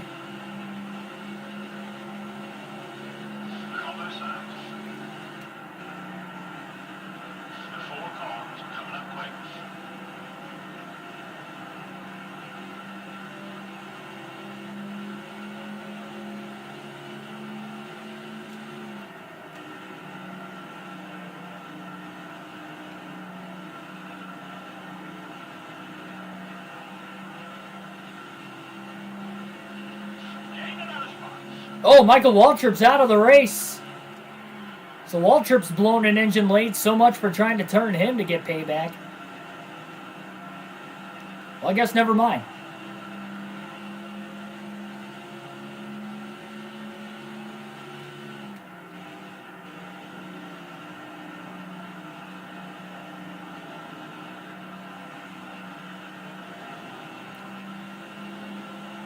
Waltrip was in the top 10. So that's another couple points for Labonte making a pass there. I don't think Terry led enough to lead the most. I think Stewart's going to lead the most laps at least today. Maybe Kurt Busch if he can catch Dale Jr. before the end of the race. He was only 8 laps behind him. There's a pass, not for position again though for Labonte. The thing, this is a 500-mile race, so that's a lot on these engines. Especially in this day and age where the speeds were a lot faster on the mile and a halves. That's why we've seen so many.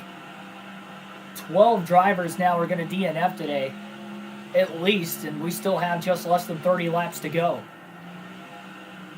Boy, if Dale Jr. blew an engine here, that'd be a saving grace for Terry Labonte.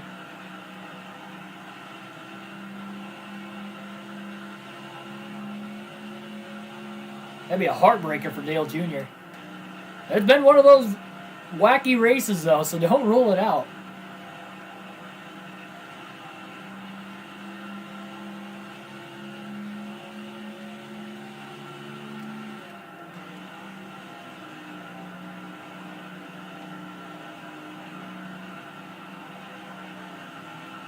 Bonnie's still digging. I mean, he's hoping that some of these other guys can fall back to his lap, and then maybe he can get a couple more spots out of this, so he's not just going to ride around in 17th the whole time. Well, he wasn't 18th.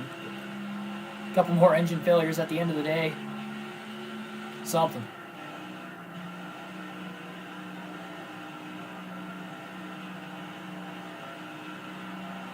Well, only 2 more mile and a halves left for Labonte this year.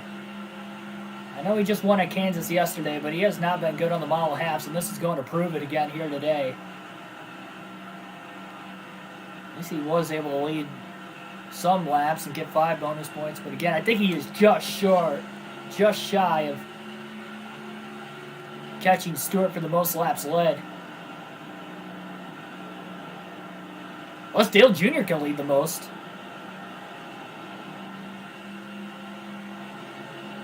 Because he was about, I believe he was 29 laps behind. We have more than 29 to go, and he cycled to the lead, so Junior might actually lead the most laps today.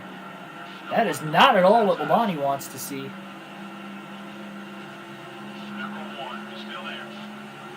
They're racing hard.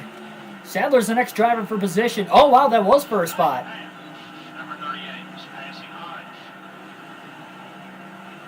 So up to 16th now for Terry Labonte. Robbie Gordon just up ahead. That's for 15th.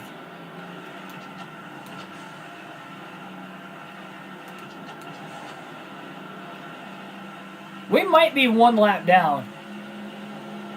That's the only other thing I can think of is that we're 1 lap down instead of 2, and it's kind of averaging us. Oh, look at this. Up the middle. 3 wide. Contact. Labonte's driving this thing hard to the end. Still 3 wide. Oh, Robbie Gordon got loose.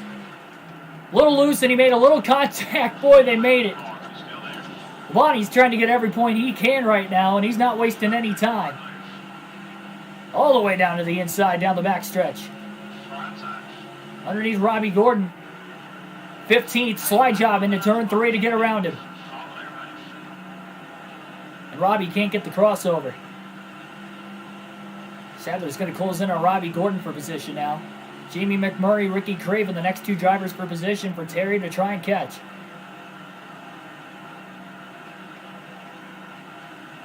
Not sure exactly how far they are behind. Yeah, Labonte could be 1 lap down.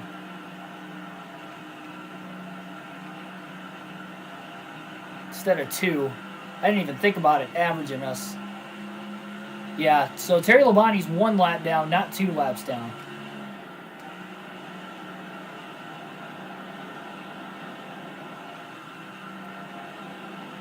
Maybe all he needs is 1 caution. Well, no, he would need more than 1. He would need 1 caution. Then he'd have to try to race his way around the leaders. And then he'd have to get another caution.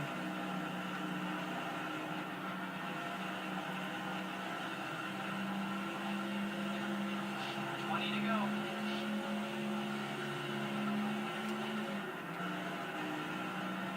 19 laps left, coming to 18 this time by for the race leader. Oni, welcome back.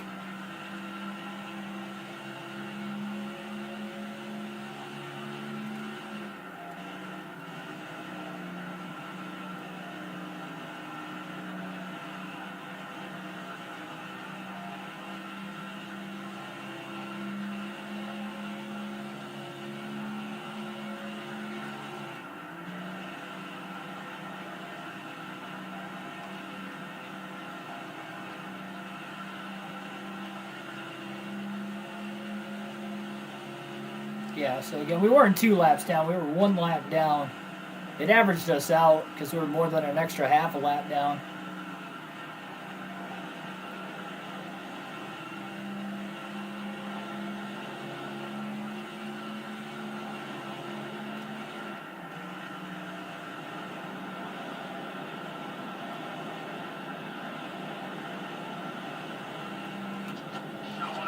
And Stewart up ahead.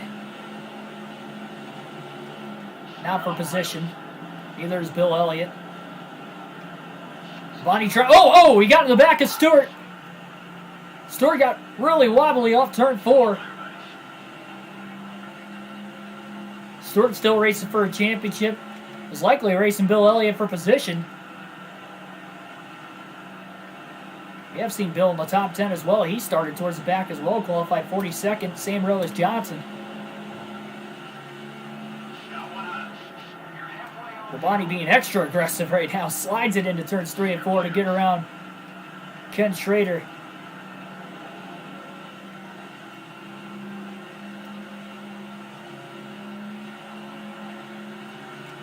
Get underneath Bill Elliott into turns 1 and 2. Just 15 laps to go here at Lowe's Motor Speedway. Could you imagine Labonte if he just turns Kurt Busch? I'm not rolling that out. Oh, we got our payback on him, but he did move us to take the lead again later. I don't know if I'm going to turn him if we see him. See, the thing is, though, if a caution comes out with less than 10 to go, then it'd be a single file restart. All the lap cars would be behind the lead lap cars. They would be double file with the lap cars to the inside of the lead lap cars again. This is for position. On Ricky Craven for 14th. McMurray has got around Craven himself, and now Labonte will get around him as well. Don't roll a top 10 out for Terry Labonte somehow. That'd be 3 straight. Casey Mears is the next car ahead of him as McMurray's gotten around him as well. Jamie's putting on a good race today.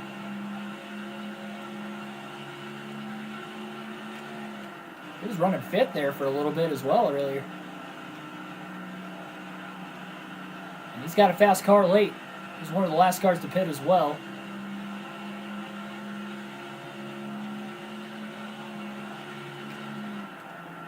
Bonnie a little tight into turns 1 and 2. Drove it a little too deep that time. Should get around Mears. Casey's actually the next car in front of Terry Labonte.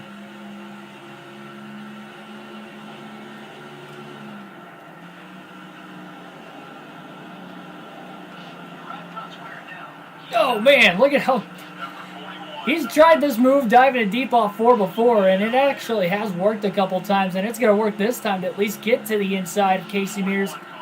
Slides up in front of him into turn 1.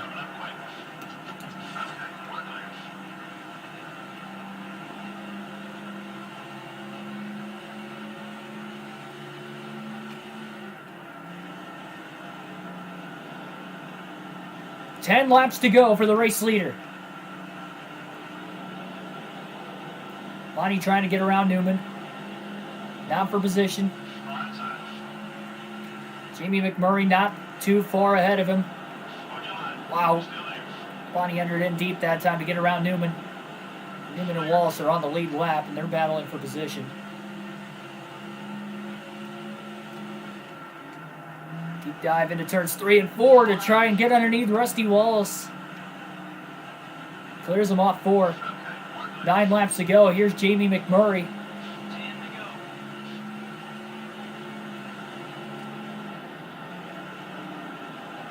Couple lap cars side by side right in front of him. Nowhere for McMurray to go, and Terry Labonte's up to 12th.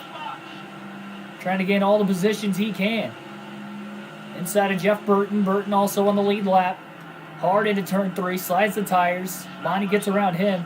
Terry's probably got one of the fastest cars on the racetrack at this point in the long run as well. So he continues to just take guys away here. He might get a top 10. Jerry Nadeau's in 10th. Good run for him. Joe Nemechek in 11th. Those are the next 2 cars ahead of him. So we have 8 laps to go here at Charlotte. Going to pause it for a quick moment just to take a look at the race order right now. Dale Jr. is leading. I wanted to make sure. And Kurt Busch is running him down. So is Ricky Rudd. So the top 3 within about 2.5 seconds. Just so we know who's battling for the lead. So Dale Jr. leads. Labonte has led 62 laps. That's 1 more than Tony Stewart. So he actually would have it. But Dale Jr.'s led 69. Kurt Busch has led 56. There's only 8 to go. So it looks like Dale Jr. has clinched the most laps led in today's race. And then real quickly, so we can get to the end of this one, see who's all DNF'd. Yeah, Waltrip was the last driver. Actually, Fittipaldi DNF'd too. So 13 drivers have either blown an engine or got involved in an accident today. I didn't even realize these guys at DNF might have led more laps. Kenseth's led 47, Gordon 20, 10 for Johnny Benz. Okay. So yeah, Dale Jr. has clinched the most laps led.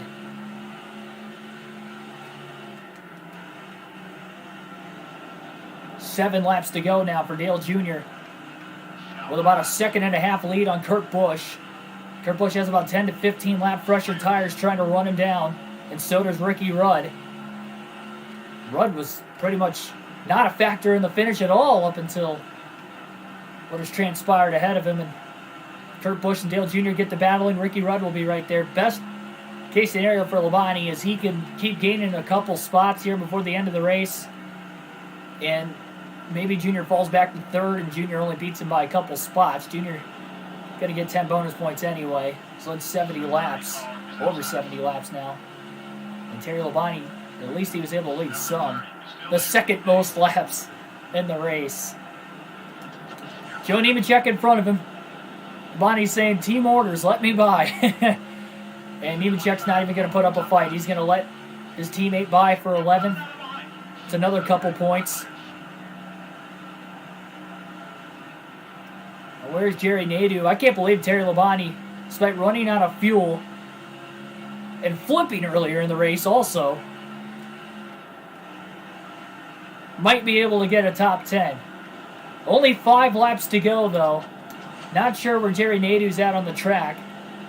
And Johnson is in 9th on the lead lap still, so he's definitely not going to catch Jimmy. Here's Mark Martin. Not sure where he's running. Probably should have checked. Number 6. I didn't want to waste too much time pausing it right there. Just 5 to go. The 6 car is still there. So Labonte digging, trying to get a top 10. 4 laps left. Not one outside. Still beside you. Clear. Still not sure where Jerry Nadeau's at.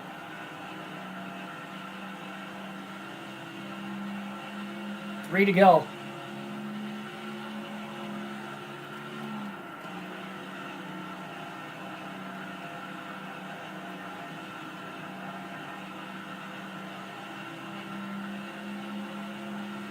Handling wise, honestly, this is probably the best the car's been since that first caution of the day for Labonte. First accident he was involved in, right as I say something. Pushes up the track, and there's Nadeau right in front of him off turn 4. This will be a battle for 10th. Labonte to the outside into turns 1 and 2. Nadeau blocking the bottom. David Green might get in the way. Oh, look at Labonte just trying to force the 0-1 down. Physically taking away the 10th position. He didn't want to get stuck behind Green. White flag will wave this time by. 1 lap to go here at Charlotte. Can Dale Jr. hold on to win it, assuming he's still got the lead over Kurt Busch and Ricky Rudd? Terry Labonte's going to bring it home in 10th. Rallying back. He's going to finish the lap down, but at least he's going to get a top 10 today. For flipping earlier in the race and running out of gas at one point. He fought just to make it to the end of the 500 miles. Checkered flag in the air. We're proud of you, buddy. Top 10. Great finish. You gave it all you had, buddy. I like that. And Dale Jr. will win the UAW GM Quality 500 at Lowe's Motor Speedway. We had a lot of lead changes. And he will regain the points lead once again. Leading 77 laps and barely holding off on Kurt Busch. Short pitting worked to perfection for Dale Jr. And a prayer, of course, from Labonte not being able to make it on fuel that last run and running just an extra lap too long.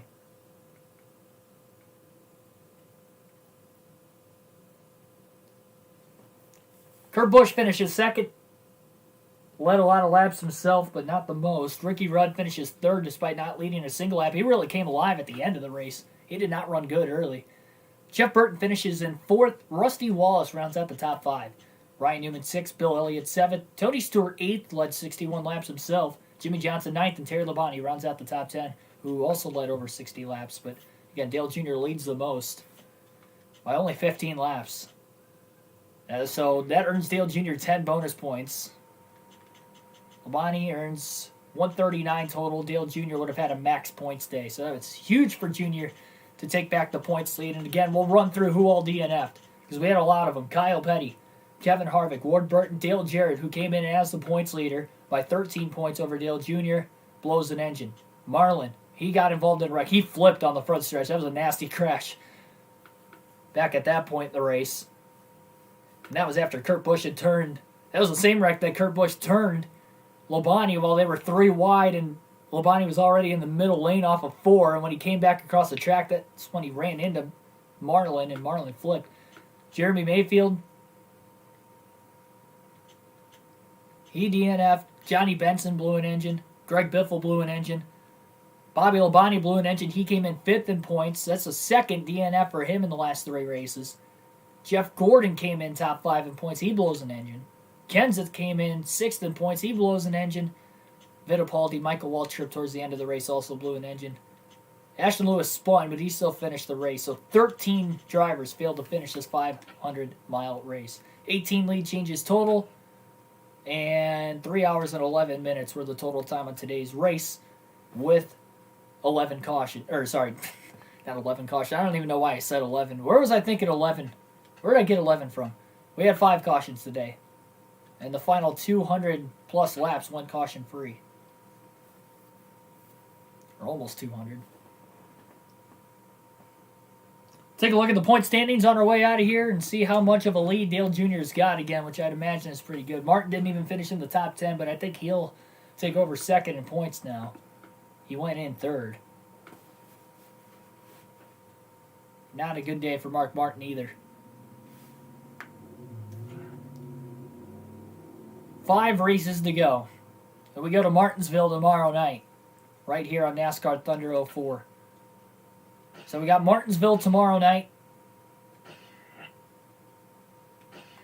followed by Atlanta, Phoenix, North Carolina Speedway at Rockingham, and then Homestead to finish out the year.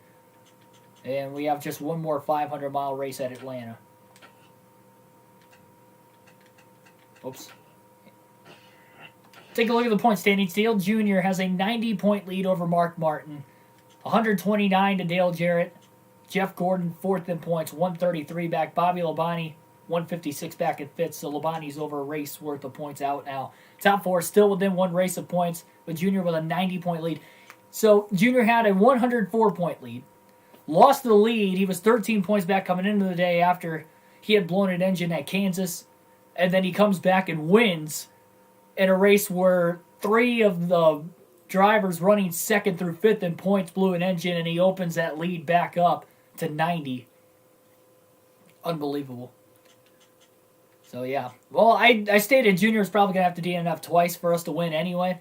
And now he's definitely going to have to DNF another... Well, twice from Kansas, so one more time in these final 5 races. So it's not impossible still. And we had a wild race today. I'm surprised he even, on top of Labonte, missed all those accidents. And for our driver, Terry Labonte, we gained 1 more spot in points on Kenseth, who really fell back from 6th to 9th in points. And Labonte is 286 back because he lost ground. He was only about 250 back coming into the day, so he lost just over 30 points to Dale Jr. Jr. leading the most laps and getting the win, despite the fact Terry Labonte still had a top 10 and led laps himself. So the field is hoping Jr. blows another engine. I mean, well, we're within 1 race of points of 4th. And barely, within 3rd, I mean. And we're not too far beyond that behind Martin. That's gainable in the last 5 races, so we'll see. Martinsville should be wild tomorrow night. Again, 6 p.m. Eastern Standard Time for the start time of tomorrow's race. Thanks for everybody that joined here today. You guys seem to enjoy the race throughout. Like, share, and subscribe for more daily NASCAR content. Hit the bell notification button so you guys don't miss another upload. But again, tomorrow, 6 p.m. Eastern Standard Time, Martinsville, right here on NASCAR Thunder 04. 5 races to go on this season. We'll see who will win the championship at the end of these next couple weeks leading into that. Thanks for everybody watching, and I will see you guys tomorrow. Have a good rest of your night. Enjoy the Super Bowl. My pick is the Chiefs to win. So we'll see if they can pull it off. Maybe Brady wins another Super Bowl. But enjoy that game, and I'll see you guys tomorrow.